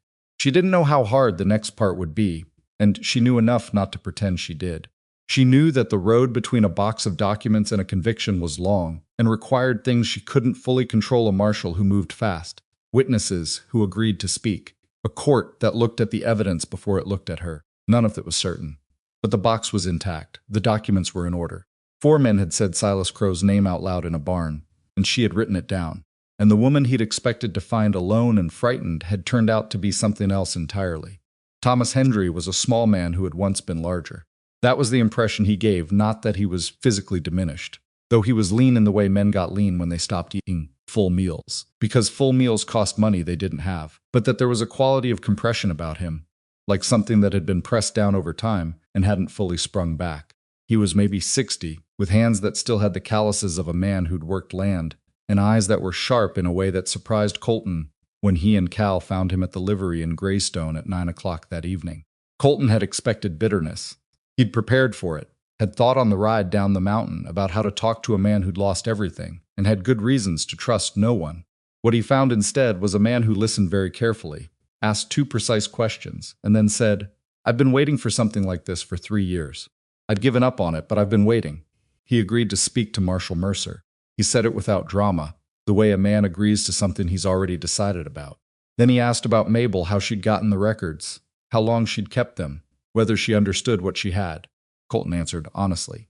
Hendry listened, and at the end he said, a woman like that went to work for Crow and spent 4 years taking him apart from the inside. He shook his head slowly. I had a lawyer for 6 months and got nowhere. She didn't have a lawyer, Colton said. She had patience and a good memory. Hendry looked at him for a moment. You're a lucky man, Mr. Raines. Colton didn't argue with that. He wasn't sure yet what he was exactly, but he was beginning to think lucky was in the vicinity. He and Cal rode back to the ranch in the dark, and he found Mabel at the kitchen table with the lamp burning, and 3 new pages of notes in front of her. She'd been reorganizing the sequence of evidence presentation, anticipating what Mercer would need to understand first and what could follow. She looked up when he came in, read his face, and said, he'll talk to Mercer. Yes, she exhaled once, then she nodded and went back to her notes. He sat across from her and ate the supper she'd left, covered on the stove, and they worked in the same room in the way they'd developed, each doing their own part of the same thing. And he thought about Hendry's expression when he described what Mabel had done, and he thought that there was something he wanted to say to her that he hadn't found the words for yet. He didn't find them that night. He went to bed and slept 4 hours and got up and started the day. And the days that followed had a particular compressed quality full of small necessary tasks, watching the road, checking the perimeter, waiting for Pete and for Mercer and for the shape of whatever Crow's next move would be. It came on the 4th day, and it came exactly as Mabel had predicted. A man arrived at the ranch in the mid-afternoon alone, which was the first signal that this was a different kind of approach, because men who came to threaten brought company. This man came alone on a good horse, dressed in the dark coat of a professional, carrying a leather satchel and a piece of paper he held up before he was within 20 feet of the gate, the universal gesture of a man who wanted to establish that he was here in an official capacity. His name was Aldous Prine. He was, he said, a lawyer representing the interests of Mr. Silas Crow of Dumont, and he had in his satchel a petition to the county court asserting that certain documents currently believed to be in the possession of a Mabel Whitaker, he did not say Raines, had been obtained through unlawful means, specifically through the theft of proprietary business records, and that their use in any legal proceeding should be suspended pending a full accounting of how they were acquired. Mabel was standing in the doorway of the house when Prine delivered this. She had come out when she heard the horse, the same instinct she'd developed over the last week, of watching every approach to the property. She stood with her arms folded across her chest, and listened to every word, and when Prine finished, she said, "What court?" Prine blinked. He'd been watching Colton, which was the natural thing to do when Colton was present. He simply commanded visual attention by existing, and the question from the doorway seemed to briefly reorient him. "I beg your pardon. What court did you file this petition with?" "The county court in—" Greystone County Court. "Yes." "Judge Abernethy." A pause. "Yes." She unfolded her arms and came down the porch steps. "Mr. Prine, I'm going to save you some time. Judge Abernethy received a payment of $60 in August of last year, recorded in Mr. Crow's own ledger under the notation County Relations, Greystone. That document is in possession. Any ruling from Judge Abernethy's court regarding the legitimacy of my records will be reviewed by Territorial Marshal Jonah Mercer, who is currently en route to this property at my request. I'd suggest you note that in your next communication with your client." Prine stared at her. He was a professional and he recovered quickly, but there was a half-second of pure undisguised surprise that she'd had 4 years of practice watching for and recognizing. He hadn't known about Abernethy. Crow hadn't told him, which meant either Crow had forgotten that specific record existed, or he'd decided Prine didn't need to know it, both of which were useful pieces of information. "The petition has been filed," Prine said, pulling his professional manner back around himself like a coat. "Regardless of your assertions about the judge—" "It's not an assertion," she said. "It's a ledger entry with a date, an amount, and a notation." In Mr. Crow's handwriting, she tilted her head slightly. "Are you aware of the full scope of the documentation I hold, Mr. Prine?" He said nothing. "I didn't think so," she said. "Ride back to Dumont and tell your client that his petition is going to do him more harm than good, because the moment it's entered into a court record, it establishes that he knew I had documents worth petitioning against. I'd call that an admission. A lawyer of your apparent experience should be able to explain why that's a problem." Prine looked at her for a long moment. Then he looked at Colton, who had not moved or spoken the entire time, and who was now standing in the ranch yard with his arms at his sides in the particular stillness that large men used when they wanted to communicate that they were not yet applying their size to a situation, but remained fully capable of doing so. Prine looked back at Mabel. He said carefully, "My client believes the documents were improperly obtained." "Your client can believe whatever he finds comforting," she said. "I copied documents that passed across my desk during the course of my lawful employment. The originals remain in the county filing office, the surveying office, and in various courthouse records where anyone with the appropriate access could examine them. I didn't steal anything. I paid attention." She paused. "That's not a crime, Mr. Prine. Even in Greystone County." He left 20 minutes later without having said anything useful to his case, and having given her 3 things she hadn't had before: confirmation that Crow was worried enough to deploy a lawyer rather than more hired men, confirmation that the county court approach was Crow's current strategy, and the very useful knowledge that Prine was operating with incomplete information about what she held. She went back inside and wrote it all down, while Colton stood at the window and watched Prine ride away toward the Greystone Road. "You knew about Abernethy," he said. "Since my 2nd year with Crow.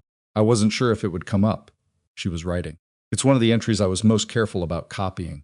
The original is in the ledger I left behind when I fled, which Crow has presumably secured. But I have a complete transcription in the box. A transcription, not the original.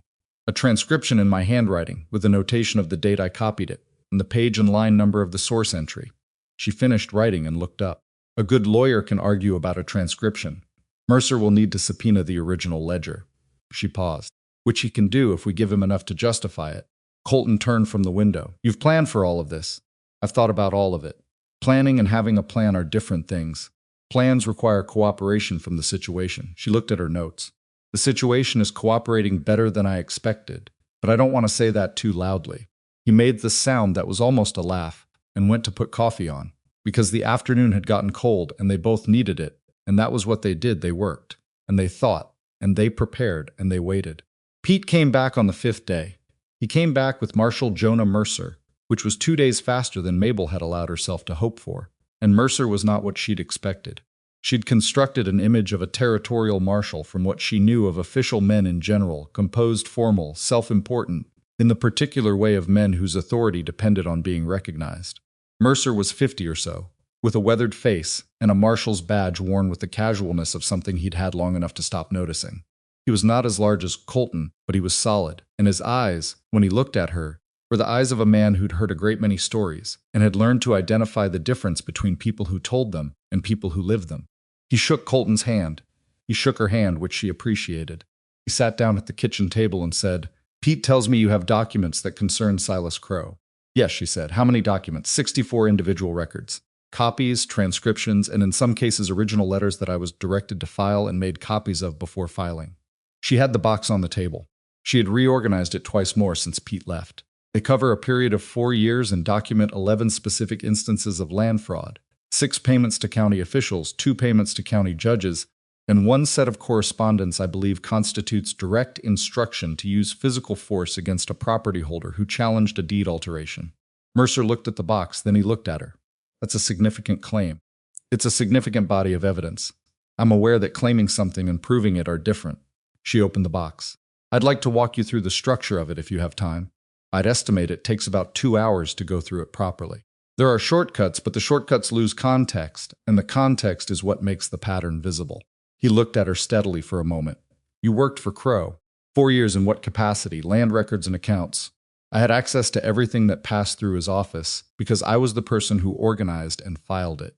I was considered, she paused, choosing the word carefully, unlike to be a problem. Something moved through Mercer's expression at that. Not quite a smile, not quite anything she could name. He pulled his chair closer to the table. Show me the structure, he said. She walked him through it for 2.5 hours. Colton stayed for the first hour and then excused himself to deal with the horses, which she understood was both practical and deliberate. He was giving her the room, letting this be hers without the visual weight of him at the table affecting how Mercer listened. She appreciated it without saying so. Mercer was thorough. He asked precise questions that told her he'd dealt with land fraud before and understood its mechanisms. When she showed him the surveying discrepancies, he cross-referenced them against each other unprompted. And when she showed him the payments to officials, he asked for the methodology she'd used to transcribe them, which she explained, and which he accepted without objection. He asked about Abernethy, twice, once for the entry, once for her confidence in the transcription's accuracy, and she answered both times with the specifics he needed. At the end, he sat back and looked at the spread of documents on the table and was quiet for a long time. The 4 men in Greystone, he said finally. The ones Alderman's holding. Yes, they said Crow sent them. Decker and Webb confirmed it directly. I have their statements written down. She found the page. He read it. This is in your handwriting. It's a contemporaneous record of what they said, written the same night before dawn. I can tell you what each man was wearing if it helps establish that I was present for the conversation. He looked at her over the paper. What was Webb wearing? Dark coat, brown, missing a button at the 3rd fastening. Boots with a distinctive wear pattern on the left heel. I noticed it when I walked him from the creek bed to the yard. She paused. He had a revolver at his hip, a knife in his right boot. I removed both. Mercer set the paper down. He was quiet for a moment. Creek bed, he said. Yes, he came through the dry creek west of the property. We'd identified it as a gap in our coverage during the preparation period. I covered it. You covered it, Mercer repeated, in a tone that was not skeptical but was doing something she couldn't precisely categorize. It was the weakest point, she said simply. Someone had to. He was quiet again. Then he said, I'm going to need to take custody of this box. Her chest tightened. She'd known this was coming and had prepared herself for it, but preparation and the actual moment were different things. 4 years. That box had been her reason for staying, her reason for leaving, her anchor through 1,100 miles of running. She'd checked it every morning, for 10 days the way other people checked that they were still breathing. I'll need a receipt, she said. A full inventory signed by you, listing each document by description and date. I want a copy and I want it witnessed. That's standard practice. I know. I want it done before the box leaves this table. He looked at her, then he said, Mrs. Raines, if this holds up under examination, and from what I've seen in the last 2 hours, I believe it will, you're going to be asked to testify. I know. Crow's lawyers will examine you. They will look for anything they can use to discredit the collection method, your employment history, your personal circumstances. They will not be polite about it. I've had 4 years to think about that conversation, she said. I'm ready for it, are you? I'm not afraid of being examined, Marshal. I'm afraid of the documents not being sufficient. They are sufficient, so I'm not afraid. He looked at her for a long moment. Then he said, Colton Raines is a good man. The shift in subject surprised her. Yes. He's not a complicated man, straightforward. Honest, he paused. I've never known him to make a foolish decision. She understood what he was doing, telling her something about how he read this situation, where trust was positioned, she said. He chose to stand beside this when he could have sent me away. I'd say that supports your assessment, it does. Mercer stood up. Get Colton in here. I want the receipt written with both of you present. They did it properly.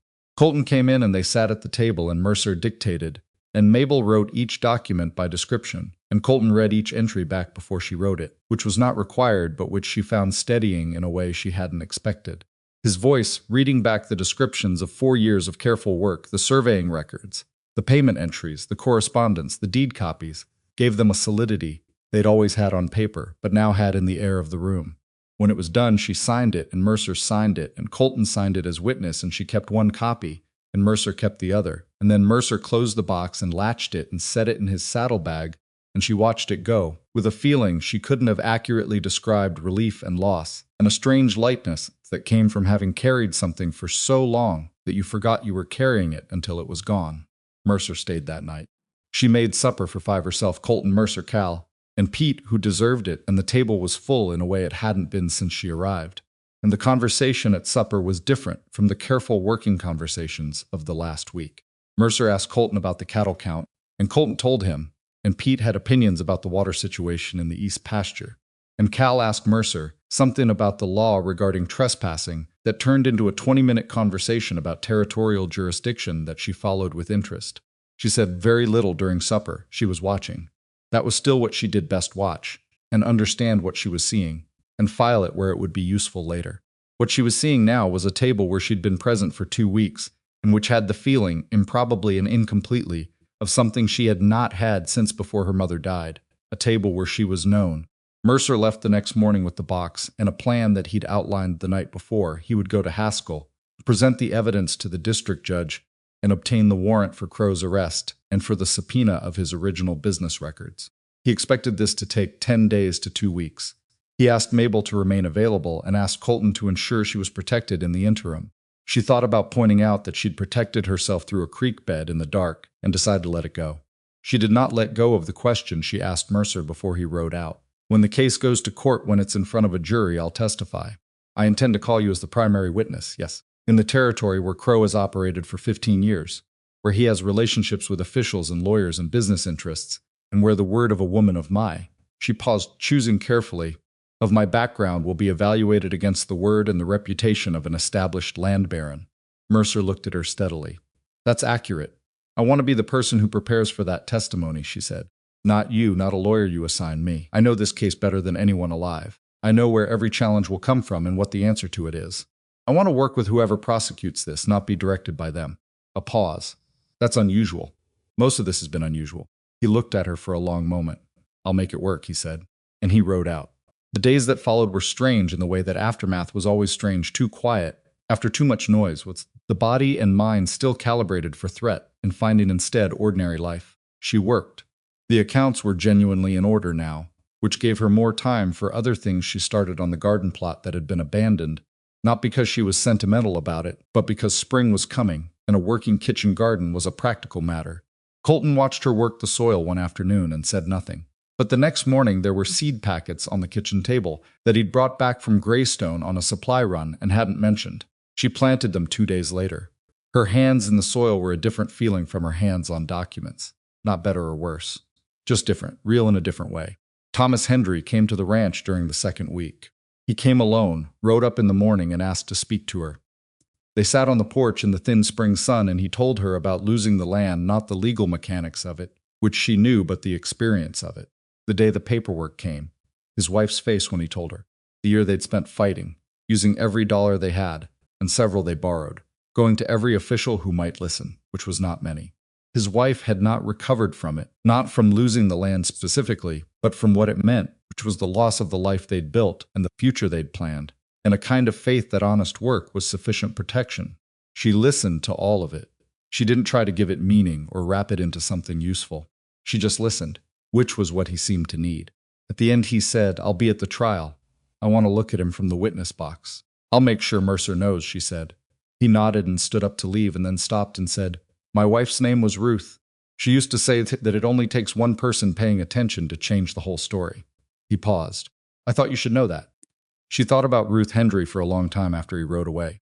She thought about what it cost to watch carefully when no one expected it of you, when your attention was not solicited or valued or even noticed. She thought about 4 years of writing things down in the small hours of the morning, in a room she was not supposed to be paying attention to, and sending copies of documents through mail routes that went nowhere near Silas Crow's eyes. She thought about whether Ruth was right.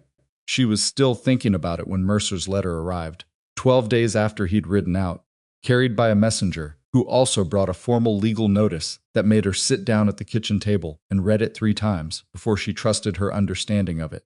Silas Crow had been arrested in Dumont. He'd surrendered without incident, which she had not expected, and which told her something she'd need to think about, and was being held pending trial in the territorial court in Haskell. His lawyers had filed 4 motions in the first 2 days, all of them aimed at the admissibility of the documents, and all 4 had been denied by the district judge. The subpoena of Crow's original business records was granted and had been executed that morning. The letter from Mercer was short. He needed her in Haskell in 3 weeks for preliminary proceedings. She should bring everything she had: notes, transcriptions, the statements from Decker and the others, anything not already in the box. He had arranged for her to work with the prosecuting attorney, a man named Garrett, who had been briefed and was expecting her. She read the letter twice more. Then she set it down and looked out the kitchen window at the garden plot, where the first of the seeds were beginning to show, tiny pale spears just breaking the surface of the soil, and she thought about Ruth Hendry. It only takes one person paying attention. Colton came in from the barn and found her at the table. He looked at her face and then at the letter and then back at her, and he waited. "He's arrested," she said. He came to the table and sat down, and she slid the letter across to him, and he read it with the same careful deliberateness he gave everything he read. She watched his face. When he finished, he set it down and said, 3 weeks. Yes, Haskell's 4 days' ride. I know. I'm coming with you. She'd been expecting this and had prepared an argument for it. The ranch, the cattle, the accounts that were finally in order. Cal and Pete, who needed, she had all of it ready. She looked at him across the table, and the argument dissolved somewhere in the gap between what she'd planned to say and what she actually felt. All right, she said. He looked at her. He'd expected the argument too, she could tell. All right, he repeated, like he was checking whether he'd heard correctly. All right, she said again, you're coming. He nodded. Then he said, are you afraid? She thought about the courtroom she hadn't seen yet. Crow's lawyers, who would be expensive and prepared. The jury, who would look at her and calculate what they saw before she said a single word. The original ledger, now in the court's possession, which contained everything she'd transcribed, and which would confirm her copies, or she allowed herself to consider it, reveal some discrepancy she hadn't accounted for. She thought about Ruth Hendry. Not the way I used to be, she said. He held her gaze for a moment. Then he reached across the table and set his hand over hers, which was the first time he'd simply done it, without occasion or explanation. And she turned her hand over and held his, and they sat like that at the kitchen table in the thin spring light with the letter between them, and outside the garden was beginning to grow. There was still a great deal that could go wrong. She knew that. She had no illusions about trials or about juries or about the capacity of expensive lawyers to make solid things look questionable. Crow was not finished. He was in custody, but he was not finished. But the box was in Mercer's hands. The original records were subpoenaed. Thomas Hendry was willing to stand in a witness box and look at the man who had broken his wife's heart. The 4 men in Greystone had said Crow's name out loud, and she had written it down before the sun came up. She had done the work. Now she had to go and say it in front of people who had the authority to act on it, and she had to do it in a room where she would not be the expected person, and she had to hold steady while a lawyer tried to make her the story instead of the evidence. She could do that. She'd done harder things. 3 weeks, she told herself. 3 weeks and then Haskell and whatever came after Haskell. She did not let herself think past that. 1 step at a time was still how she moved, 1,100 miles from where she'd started, with her hand in the hand of a man who had sat down and wanted to understand. The road to Haskell took 4 days, as Colton had said, and none of them were easy. The spring thaw had made the lower passes unpredictable. 2 stretches of trail that should have been straightforward were instead slow and wet, and required the kind of patience that Mabel had in reasonable supply, but that tested her nonetheless. They rode mostly in silence, the companionable kind that had developed between them over the weeks, broken by practical observations about the trail, and occasionally by something one of them had been thinking about and finally said out loud. On the second night, camped at the edge of a pine stand with a fire that was more smoke than heat, because the wood was damp, Colton said, "Tell me what worries you most." About the trial. She thought about deflecting. She had the habit of it, not dishonesty exactly, but the practiced restraint of a woman who'd learned that expressing worry invited people to manage her. She looked at the fire and said, "The way I collected the evidence. The method. You said it was legal, I believe it is. I was employed, I had access, I copied documents that I was responsible for handling. I didn't break in anywhere, I didn't steal originals." She paused. But Crow's lawyers are going to argue that a woman who spent 4 years making secret copies of her employer's records was operating in bad faith from the start, that I was never a loyal employee, that I was a spy. And if they can make a jury believe that my intent was always adversarial, they can make the jury question whether the records are what I say they are. Colton was quiet for a moment. Were you a spy? She looked at him. For the first 8 months, no. I was just someone who noticed something wrong and got careful about it. After that, she considered, I was making deliberate choices about what to preserve and why. So in some sense, yes, that's honest. It's also complicated. And Crow's lawyers are going to make it sound simple, which is worse. She pulled her coat tighter. The jury is going to see a woman who worked for a man for 4 years, accepted his wages, and was simultaneously building a case against him. They'll have opinions about that. Some of those opinions will not be favorable. What do you say to that? I say that I watch families lose their land and their livelihoods and their futures, and that I had information that could stop it, and that I was a woman working alone without legal authority or institutional backing, and that a secret record was the only tool I had. She looked at the fire. And then I say, look at the documents, look at the dates, look at the pattern, look at Thomas Hendry. He nodded slowly. That's what you say. That's what the evidence says. I just have to stand behind it long enough for the jury to hear it. They were quiet for a while.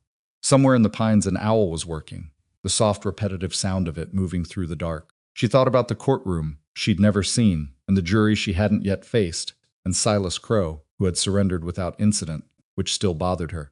Men like Crow did not surrender gracefully unless they had a reason. He thinks he can still win, she said out loud, though she'd meant it internally.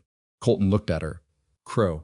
He surrendered because his lawyers told him that fighting the arrest would look worse than compliance. He's strategic. He's calculating that a trial is where he has the best chance, because a trial is where his money and his lawyers and his connections have the most leverage.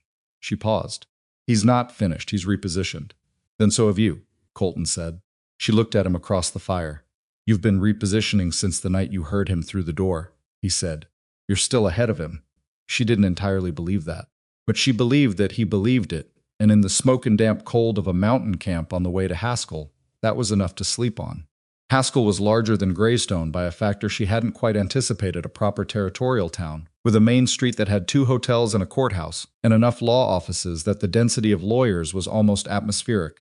It had the particular quality of a place where things were decided, and the courthouse sat at the center of it, with the specific authority of a building that knew its own importance.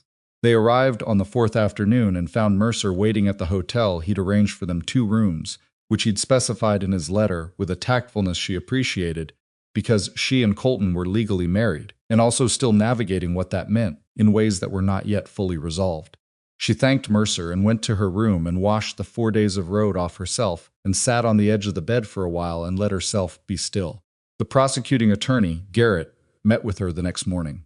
He was younger than she'd expected, maybe 35, with the focused energy of a man who cared about his work in a way that went beyond professional ambition. He'd read everything Mercer had given him. He had questions that were good questions, the kind that came from genuine engagement with the material rather than box checking. She answered all of them, and when he tried to redirect the order of evidence presentation, she pushed back with specific reasons, and he listened, which was not nothing. By the end of 3 hours, they had something that worked, though neither of them would have called it perfect. The Abernethy payment was going to be the centerpiece, the most direct documented connection between Crow and corruption of an official supported by the surveying discrepancies, which were the clearest evidence of deliberate fraud, supported by the personal testimony of Thomas Hendry and one other affected landowner Garrett had located, a woman named Nora Collier, whose family had lost creek-fed acreage 3 years before, and who had agreed to testify with the specific fierceness of someone who had been waiting for exactly this. Mabel had not known about Nora Collier. Meeting her in the courthouse hallway the day before proceedings began was one of the things about that week that she returned to later, when she thought about how the world occasionally surprised her. Nora was 58, small and spare, with hands like Hendry's and eyes that took Mabel's measure in about 4 seconds and apparently found it satisfactory. You're the one who kept the records, Nora said. Yes. For 4 years. Yes. Nora looked at her for another moment. Then she said, my husband died 2 years after we lost the land. Not because of losing it, exactly. But he'd spent 40 years building something and then it wasn't there, and she paused, not with grief exactly. More with the blunt accuracy of a woman who had processed something completely and no longer needed to soften it. He just didn't have enough left. A year after the land was gone, he was gone. Mabel held her gaze. I'm sorry, I don't want sorry. I want him convicted. Nora said it with the flatness of a woman who'd been angry for 3 years and had decided to use it rather than carry it. You think your records will do it? I think the records are solid. What I don't know yet is whether the jury will look at them the way they should. Nora gave her a thin, dry look. Juries look at what's in front of them. Make sure what's in front of them is clear. It was the most useful piece of advice anyone gave her that week. The trial itself began on a Tuesday, the same day of the week. Mabel had arrived in Greystone, which she noticed and assigned no meaning to, because she was not a superstitious woman, and this was not a moment for superstition. She came into the courtroom in the good dress she'd brought from the ranch, which was dark blue wool, and not new but was clean and pressed and was, she had decided, exactly the right amount of formality without being the kind of formality that asked for something it hadn't earned. Colton sat in the gallery behind the prosecutor's table. He was impossible to miss. He was always impossible to miss, and she made herself not look at him as she took her seat beside Garrett, because she needed to be looking at the room and not at the one person in it who steadied her. Silas Crowe was at the defense table with 3 lawyers. She hadn't seen him in 3 months, and the gap was informative. He looked essentially the same. He was the kind of man whose money and confidence maintained him at a consistent presentation across circumstances, but there was something in the set of his shoulders that she recognized. She'd spent 4 years watching that posture, and what she saw now was a man who was containing something he did not want visible. Not fear exactly. Calculation. He was running through options the way she'd seen him run through them before difficult meetings, and he had not yet found the one he was most confident in. Good. She wanted him uncertain. He looked at her once briefly when the court was called to order. She looked back. She did not look away first. He looked away first, back toward his lawyers with the same flat expression he'd worn when he told his foreman to handle the problem quietly, like she was a logistical complication rather than a person. She'd given 4 years of her life to dismantling that expression. She was here to finish the job. Garrett's opening was competent without being spectacular, which was what she'd expected and what she thought was probably right for this jury. He laid out the framework, a systematic scheme of land fraud operating over at minimum 7 years, documented through a comprehensive body of records, supported by first-hand testimony from people who had been directly harmed. He named the 11 documented instances. He used the word deliberate several times, which she'd suggested, because deliberate implied intent, and intent was what separated criminal fraud from error. The defense's opening was smoother, and she had to admit better performed, delivered by the senior of Crowe's 3 lawyers, a man named Aldrich who had the kind of voice that made things sound reasonable regardless of whether they were. He told the jury that the case rested on records compiled by a single woman of uncertain loyalty who had spent 4 years in his client's employ while secretly documenting him, that the records were copies and transcriptions rather than originals, and that what the prosecution was presenting as evidence of conspiracy was more accurately a disgruntled former employee's selective interpretation of ordinary business transactions. He was careful not to be contemptuous of Mabel directly. He was too good for that. But the dismissal was in the architecture of every sentence, in what he called ordinary, and what he called selective, and in the fact that he never said her name, referring to her throughout as the complainant's primary source. She wrote that down, primary source. It was better than what she'd feared he'd call her. Hendry testified on the second day. He was not a polished witness. He spoke slowly, sometimes repeated himself, lost the thread twice when Aldrich cross-examined him and had to be redirected by Garrett. But his hands on the witness box rail were the hands of a man who had worked land for 40 years. And when he described the day the deed transfer papers came and what they meant and what it cost him, the courtroom was completely silent in a way that courtrooms only got when something real had entered them. Aldrich tried to establish on cross that Hendry had failed to pursue all available legal remedies at the time of the dispute. Hendry said, with the specific simplicity of a man who was not interested in being managed, "I pursued every remedy I could find money for, and when I ran out of money, I ran out of remedies. That's how it works for people like me." Aldrich moved on. Nora Collier testified on the third day.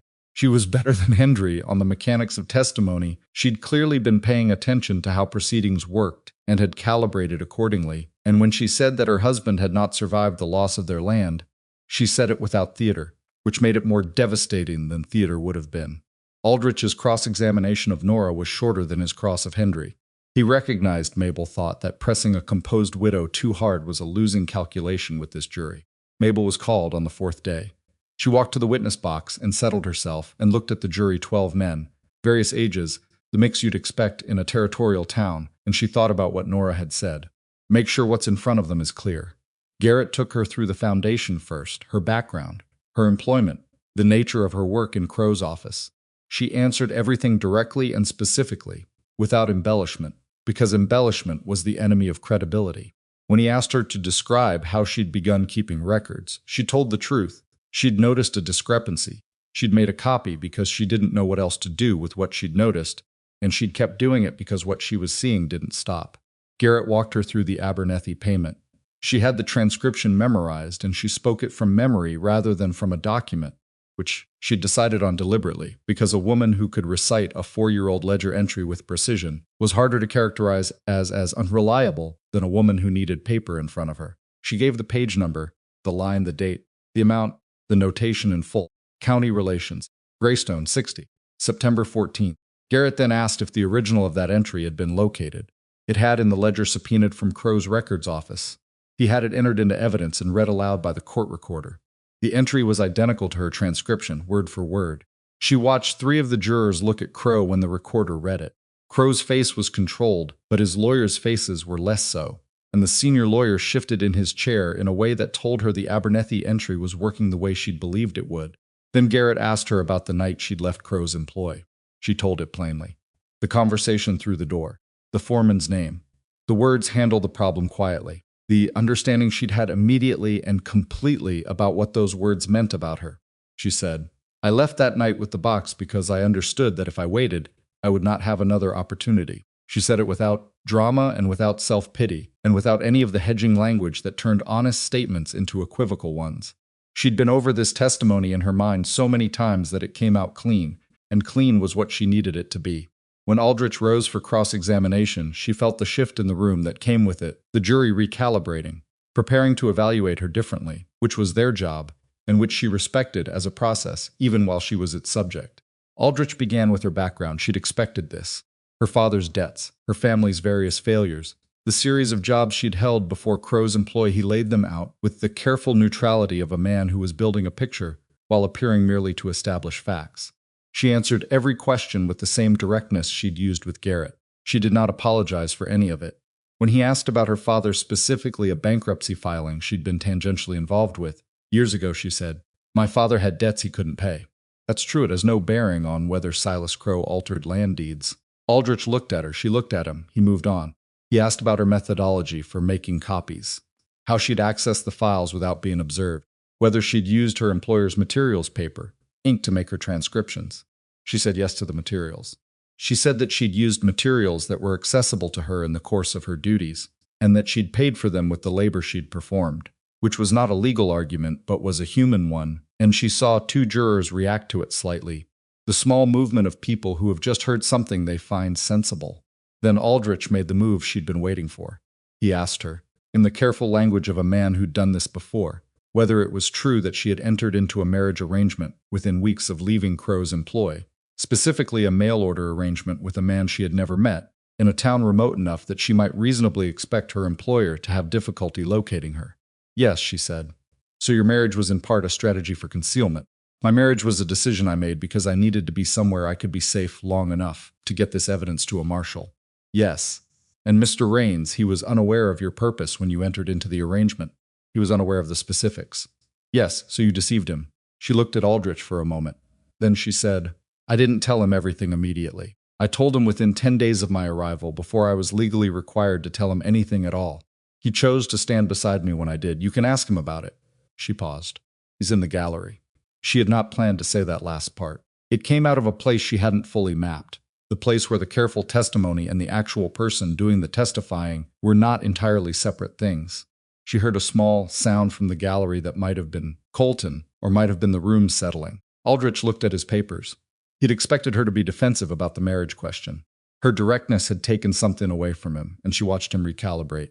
"You've characterized your 4 years with Mr. Crow as a period of deliberate documentation," he said. "But is it not equally accurate to say that you accepted wages, performed your duties, and simultaneously built a private record that you intended to use for what purpose exactly? Personal gain? No. Then what purpose?" She looked at the jury. Not at Aldrich. At the 12 men who were going to decide this. "Thomas Hendry's wife is dead," she said. "Nora Collier's husband is dead. I can name 2 other families in these records who lost land that they had worked for decades, and who had no recourse and no protection, because the men responsible for that protection had been paid to look the other way. She looked at Aldrich now. I kept those records because I was the only person in a position to keep them. I had no authority. I had no badge. I had a job that gave me access to information that other people needed, and I used it. If that's personal gain, then tell me what I gained. Aldrich said, you gained a husband and a ranch in the Black Pine Mountains. She'd prepared for this. She'd run it in her head 20 times. She said, very quietly, I gained the right to stop running. That's not the same thing. The courtroom was quiet for a moment, not the polite quiet of preceding the specific quiet of a room where something has landed. Aldrich moved on. He asked several more questions, increasingly technical, about the transcription methodology, the chain of custody of the box, the circumstances of the night the four men came to the ranch. She answered each one with the same precision she'd used throughout. He did not shake her. She'd known enough, going in, to know that the moment you most needed to be steady was the moment someone was actively trying to move you, and she had been holding herself steady for 4 years. He sat down. Garrett had 3 redirect questions, all of them aimed at reinforcing the specific points the cross had tried to soften. She answered them. The judge excused her. She walked back to her seat beside Garrett and sat down and did not look at Crow and did not look at the gallery, because she needed 30 seconds of looking at nothing before she trusted herself to look at anything. The 30 seconds passed. She looked at her hands in her lap. They were still, she thought. Ruth Hendry said it only takes one person paying attention. She thought, I paid attention. Closing arguments were the following morning. Garrett's was better than his opening. He'd found the emotional core of it, which was the pattern, the deliberateness, the specific injury to specific people who were present in this room and whose names and faces the jury had now spent 4 days learning. He used the word neighbor twice in a way that worked. He asked the jury to look at the evidence the way any honest man would look at evidence presented to him and to decide what it showed. And what it showed was not ambiguous. Aldrich's closing was the best thing she'd heard him do all week. He was skilled, genuinely skilled, and he gave the jury everything available to give them in Crow's direction reasonable doubt, the complexity of land records, the complicated loyalties of a woman who had operated in secret for 4 years. He had real material, and he used it competently, and she sat and listened to it and made herself hear it as a jury would hear it, without the advantage of knowing what she knew. She didn't know what the jury would do. She'd told herself she didn't, and she meant it. The jury was out for a day and a half. She went back to the hotel and ate supper and slept badly and got up and had breakfast and went back to the courthouse and sat in the hallway on a bench with Colton beside her and did not talk about what was happening in the room where 12 men were deciding. They talked about the cattle and the east pasture and whether the seed she'd planted would come up properly or whether she'd put them in too early. Normal things. She needed normal things, Colton said at one point. Whatever they decide, you did what you came to do. The records exist. They're in the court's possession now. That doesn't go away. She looked at him. I know. I'm not saying it to make you feel better. I know that too. She leaned her shoulder against his arm slightly, not dramatically, just a point of contact in a hallway bench in a courthouse town. I'm not afraid of what they decide. I'm afraid of what it means if they decide wrong. For Hendry. For Nora Collier. She paused. For every family in those records who's waiting to see if it mattered that someone paid attention. He was quiet. Then he said it mattered. Regardless. She thought about that for a long time. The jury came back on the second afternoon. She walked back into the courtroom and sat down and looked at the 12 men filing in and tried to read their faces, which told her nothing useful, which was probably appropriate. The foreman stood. The judge asked for the verdict. On the first count, fraudulent alteration of land records, guilty. On the second count, bribery of a public official, guilty. On the third count, conspiracy to commit fraud, guilty. On the fourth and fifth counts, which concerned specific families including the Hendrys and the Colliers, guilty on both. She heard the words enter the room, and she sat still and let them be real. Beside her, Garrett exhaled once, sharply. Behind her, from the gallery, she heard a sound that she understood without looking was Thomas Hendry. Crow said nothing. He sat at the defense table with the flat expression she'd seen on his face for 4 years, and she looked at him and thought about Ruth Hendry and about her own mother and about all the women who noticed things they weren't supposed to notice and kept quiet about it because they had no mechanism for being heard. She looked at him, and she didn't feel the things she'd expected to feel, no particular triumph, no relief that was dramatic or complete. What she felt was quieter than that. The specific feeling of having set something down that you've carried a long way. The sentencing was a separate proceeding, scheduled for 3 weeks out. Mercer informed her afterward that the land seizure process had already been initiated, that the families named in the documentation would be notified, and that the official review of county records would expand the investigation to look for additional cases. He said the last part in a tone that suggested he already had reason to believe there were additional cases. She thanked him. She shook Garrett's hand. She found Hendry in the courthouse hallway, and he looked at her with eyes that had something in them. She couldn't name precisely not happiness exactly, because happiness would have required Ruth to be there. And Ruth wasn't but something that was the absence of the weight he'd been carrying. He said she was right. Mabel knew who he meant. Yes, she said, she was. He nodded once and then he left, and she stood in the courthouse hallway in Haskell for a moment by herself before Colton found her. He didn't ask her how she felt. He didn't say anything immediately. He came and stood beside her in the hallway, and she stood beside him, and after a while she said, "I want to go home." He looked at her. She'd said it without thinking, and then she heard it home. She'd said home. "I know what I said," she told him before he could ask. Something moved through his face that was not the controlled stillness she'd learned to read, but something underneath it. Something she'd been seeing more of lately, in the kitchen in the early morning, in the garden plot when he brought the seeds, in the hallway of the courthouse in a mountain town a long way from where either of them had planned to be. "Then let's go home," he said. The road back was easier than the road out had been, which she didn't assign meaning to either, because roads went easier in spring than they did in the last of winter, and that was weather, not metaphor. But the ease of it was real, and she accepted it. They stopped the second night at the same pine stand where the fire had been more smoke than heat, and this time the wood was dry and the fire was better. And she sat across from him in the firelight and said, "I want to tell you something." He looked at her. "I came here running," she said. "I chose your advertisement specifically because Greystone was far enough from Dumont that I thought I had a chance. I chose it because you said not afraid of work, which I thought meant you were practical. And because the agency had almost no information about you, which I thought meant you were unlikely to have any connection to Crow's network." She paused. "None of that was about you as a person. I want you to know that I know that." He was quiet for a moment. Then he said, "I know why you came. I'm telling you because it matters that you know I'm aware of it. I used the situation to get myself safe. That's true. And now?" She looked at the fire. "Now I'm here because I want to be. That's different, and I know the difference, and I need you to know that I know it." He considered this, in the way he considered things fully without rushing. Then he said, "When Clara died, I thought I was done with all of it. The parts of life that required you to be available to another person. It seemed easier to just manage things." He looked at his hands. "I put an advertisement in a paper because I needed someone who could work the ranch accounts, and I told myself that was sufficient reason. And now?" He looked at her across the fire. "Now I think I put that advertisement in because I was lonelier than I was willing to admit to myself, and because somewhere under all the managing I still wanted something real." He paused. "You're the most real thing that's happened to me in 2 years. That's not about the evidence or the trial or what you did. That's just you. In my kitchen. Looking at my ledgers and finding $12 I lost on a bad tax assessment." She looked at him. She thought about the new quilt on the bed in the small room. She thought about his handwriting, cramped and painful and specific. She thought about him asking how long she'd been afraid, which was the question no one had ever thought to ask. "I'm not easy," she said. "I want you to know that going in. I have opinions about things, and I'll tell you what they are, and I don't stop working before things are finished."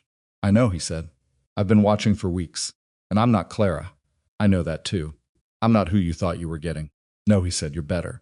She held his gaze across the fire.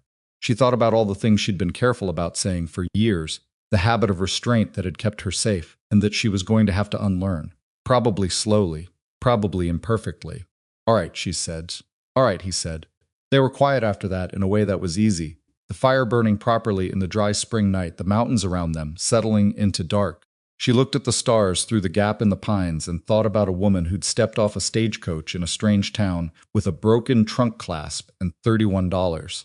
And she thought about how that woman had believed mostly that what she was doing was surviving, moving from one position to the next, keeping the box safe, getting to the next step. She hadn't understood that she was also looking for something. You rarely understand that when you're in the middle of it. You're too busy watching the next approach, covering the next gap, listening for the sound of a boot on stone in the dark. It's only when it gets quiet, really quiet, the quiet of aftermath, that you can hear the other thing underneath all the moving, the thing that wasn't running towards safety, but running towards something else entirely. She thought about what Colton had said by the fire, about being lonelier than he admitted to himself. She thought about how recognizable that was, how you could manage a great deal alone, more than people expected, more than was reasonable, and how the management itself could become a way of not admitting what it was costing you. She had paid a cost, 4 years of it. And before that, her father's house and her mother's work, and the particular poverty of being underestimated so consistently that you began to underestimate yourself, to make yourself smaller, to keep your observations to yourself, because no one wanted to hear them from a woman of her size and her background and her station. She thought about the courtroom, about the foreman's voice, about Crow's expression when the verdict was read, and the way he'd looked away from her the same way he'd always looked away, like she was a logistical problem rather than a person. She had been a logistical problem that destroyed him. She found a certain dry satisfaction in that. But it wasn't the verdict that she kept coming back to, lying under the stars in the pine stand. It was the moment in the witness box when she'd said I gained the right to stop running, and the courtroom had gone quiet. Not because it was eloquent, because it was true. There was something about a true thing said plainly in a room full of people that couldn't be argued against, even by a very good lawyer, because it didn't ask for agreement, it only asked to be heard. She'd been saying true things for 4 years that no one heard. She'd put them in a box and carried them 1,100 miles, and finally stood in a room with the authority to act on them and said them out loud. She thought about other women like her, not the same circumstances, but the same position. Women who knew things they couldn't prove, or who could prove things but had no mechanism for being believed, or who'd been running long enough that they'd forgotten they were allowed to stop. She thought about them, the way she sometimes thought about the families in the documents, not abstractly, but specifically. Individual people with individual losses who deserved someone to notice. She couldn't do what she'd done again, not in the same way. But she thought about what Mercer had said about the investigation expanding, about additional cases, about the county record review. She thought about the fact that she understood land records and accounts, and the specific ways that fraud built itself into official documents, and she thought about the families who would need help navigating what came next, understanding their claims, preparing their documentation, going back to officials who might now, with Crow convicted and his network exposed, be more inclined to listen. She thought about this for a long time before she slept. When they got back to the ranch, Cal and Pete were waiting in the yard. The news had traveled ahead of them. Mercer's office had sent a telegram to Greystone, and Pete had a look on his face that she was beginning to understand was the closest he came to excited. Cal asked 3 questions and then went to tend the horses, which was how he processed things. She walked into the house and it smelled like wood smoke and the specific cold of a place that had been aired out and closed back up. And she stood in the kitchen doorway and looked at the table where she'd unpacked the box, and the lamp she'd burned low too many nights, and the stove that Colton had been banking carefully for 2 years before she arrived to bank it with him, and she thought, yes, this is it. This is the real thing. The garden was doing well. The seeds Colton had brought from Greystone had come up properly, not all of them, because that was how seeds were, imperfect and real, and the plot that had been abandoned to weeds for a season was now something that would, in time, be productive. She worked in it the morning after they returned, her hands in the soil again, the mountain air sharp and cold in a way that was becoming familiar. Colton came out mid-morning and crouched at the edge of the plot and looked at the seedlings with the expression of a man who had opinions about growing things but was choosing not to deliver them unbidden. She said without looking up, "If you have a thought about the spacing, you can say it." He was quiet for a moment. "Then the beets are a little close. I know I'll thin them, okay?" She looked up at him. He was watching her with an expression she'd stopped trying to categorize and started simply accepting something that had warmth in it and steadiness and the specific quality of a man who'd decided on something and wasn't reconsidering. She thought about how strange it was to be looked at like that, not appraised or calculated or dismissed, just seen and found worth looking at. "I've been thinking," she said. "I know, you think loudly." She laughed. It surprised her slightly, the ease of it. "There are going to be families coming out of this. People whose land claims need to be reviewed, who'll need help understanding the paperwork and what their rights are. Mercer's investigation will take care of the criminal side, but the civil recovery, getting land back, getting compensation, that's going to be complicated, and most of these families won't have any idea how to navigate it." He looked at her. He was listening the way he listened, fully, without arranging his response while she was still talking. "I want to help with that," she said. "Not as a lawyer, I'm not. But as someone who understands the records, who can sit with a family and explain what their deed should say, and what the county filing should show, and where the discrepancy is, and what to ask for." She paused. "I'd need space to work from, an office or part of one, and time, which is complicated because the ranch needs." "We'll make it work," he said. She looked at him. "I haven't finished explaining it. You don't need to. You want to do something useful with what you know. The ranch has room. We'll make it work." He looked at the garden. "You can work from the house to start. Use the table." She was quiet for a moment. "It'll bring people here. People with problems." "Yes, that doesn't bother you." He looked at her steadily. "Mabel, You came to this ranch with 4 armed men looking for you and a box of evidence that could have gotten us both killed. People with paperwork problems are an improvement. She pressed her lips together against a smile that came up anyway. All right. She went back to the beats. He stayed crouched at the edge of the plot, not helping exactly, just present, which she'd stopped trying to make him justify. Some people showed up. That was what they did. They showed up and stayed, and that was the thing, the actual thing after all the drama and the evidence and the verdict. Someone who showed up and stayed. She thought about what she'd told Colton by the fire, about coming here running and finding something she hadn't known she was looking for. She thought about that woman on the stagecoach platform, holding her broken trunk and her $31, telling herself she was only surviving. She hadn't been only surviving. She'd been, without knowing it, in the process of finding out what she was worth, not to Sickless Crow, not to a mail order arrangement, not to a jury, but to herself. What she was worth when she did the thing that needed doing in the available conditions, with the tools she had, in the time she had. The answer had turned out to be more than she'd been told to expect. That was not a comfortable thing to know, because it meant all the years before had cost more than they should have, and she couldn't get those years back, and there was grief in that she would carry for a long time. But underneath the grief was something solid. The knowledge that the attention she'd paid had mattered, that the records she'd kept had reached the people who needed them, that Thomas Hendry had stood in a courthouse hallway with something restored to him that couldn't give him everything back, but could give him this much: the public, official, irrevocable acknowledgement that what happened to him was wrong. That was not nothing. That was in fact a great deal.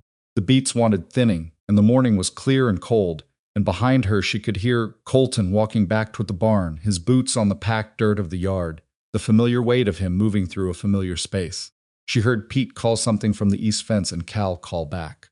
She heard the horses, and the wind off the mountains, and somewhere above the high tree line the sound of birds she was still learning the names of. She worked in the garden, and she thought about what came next: the families, the paperwork, the long process of recovery that was never as clean as the verdict, but was the real work, the daily work, the work that didn't end, and she thought about how that was actually fine. She'd never been looking for an ending. She'd been looking for a place where the work was real and the people were worth doing it for. She was at last exactly there.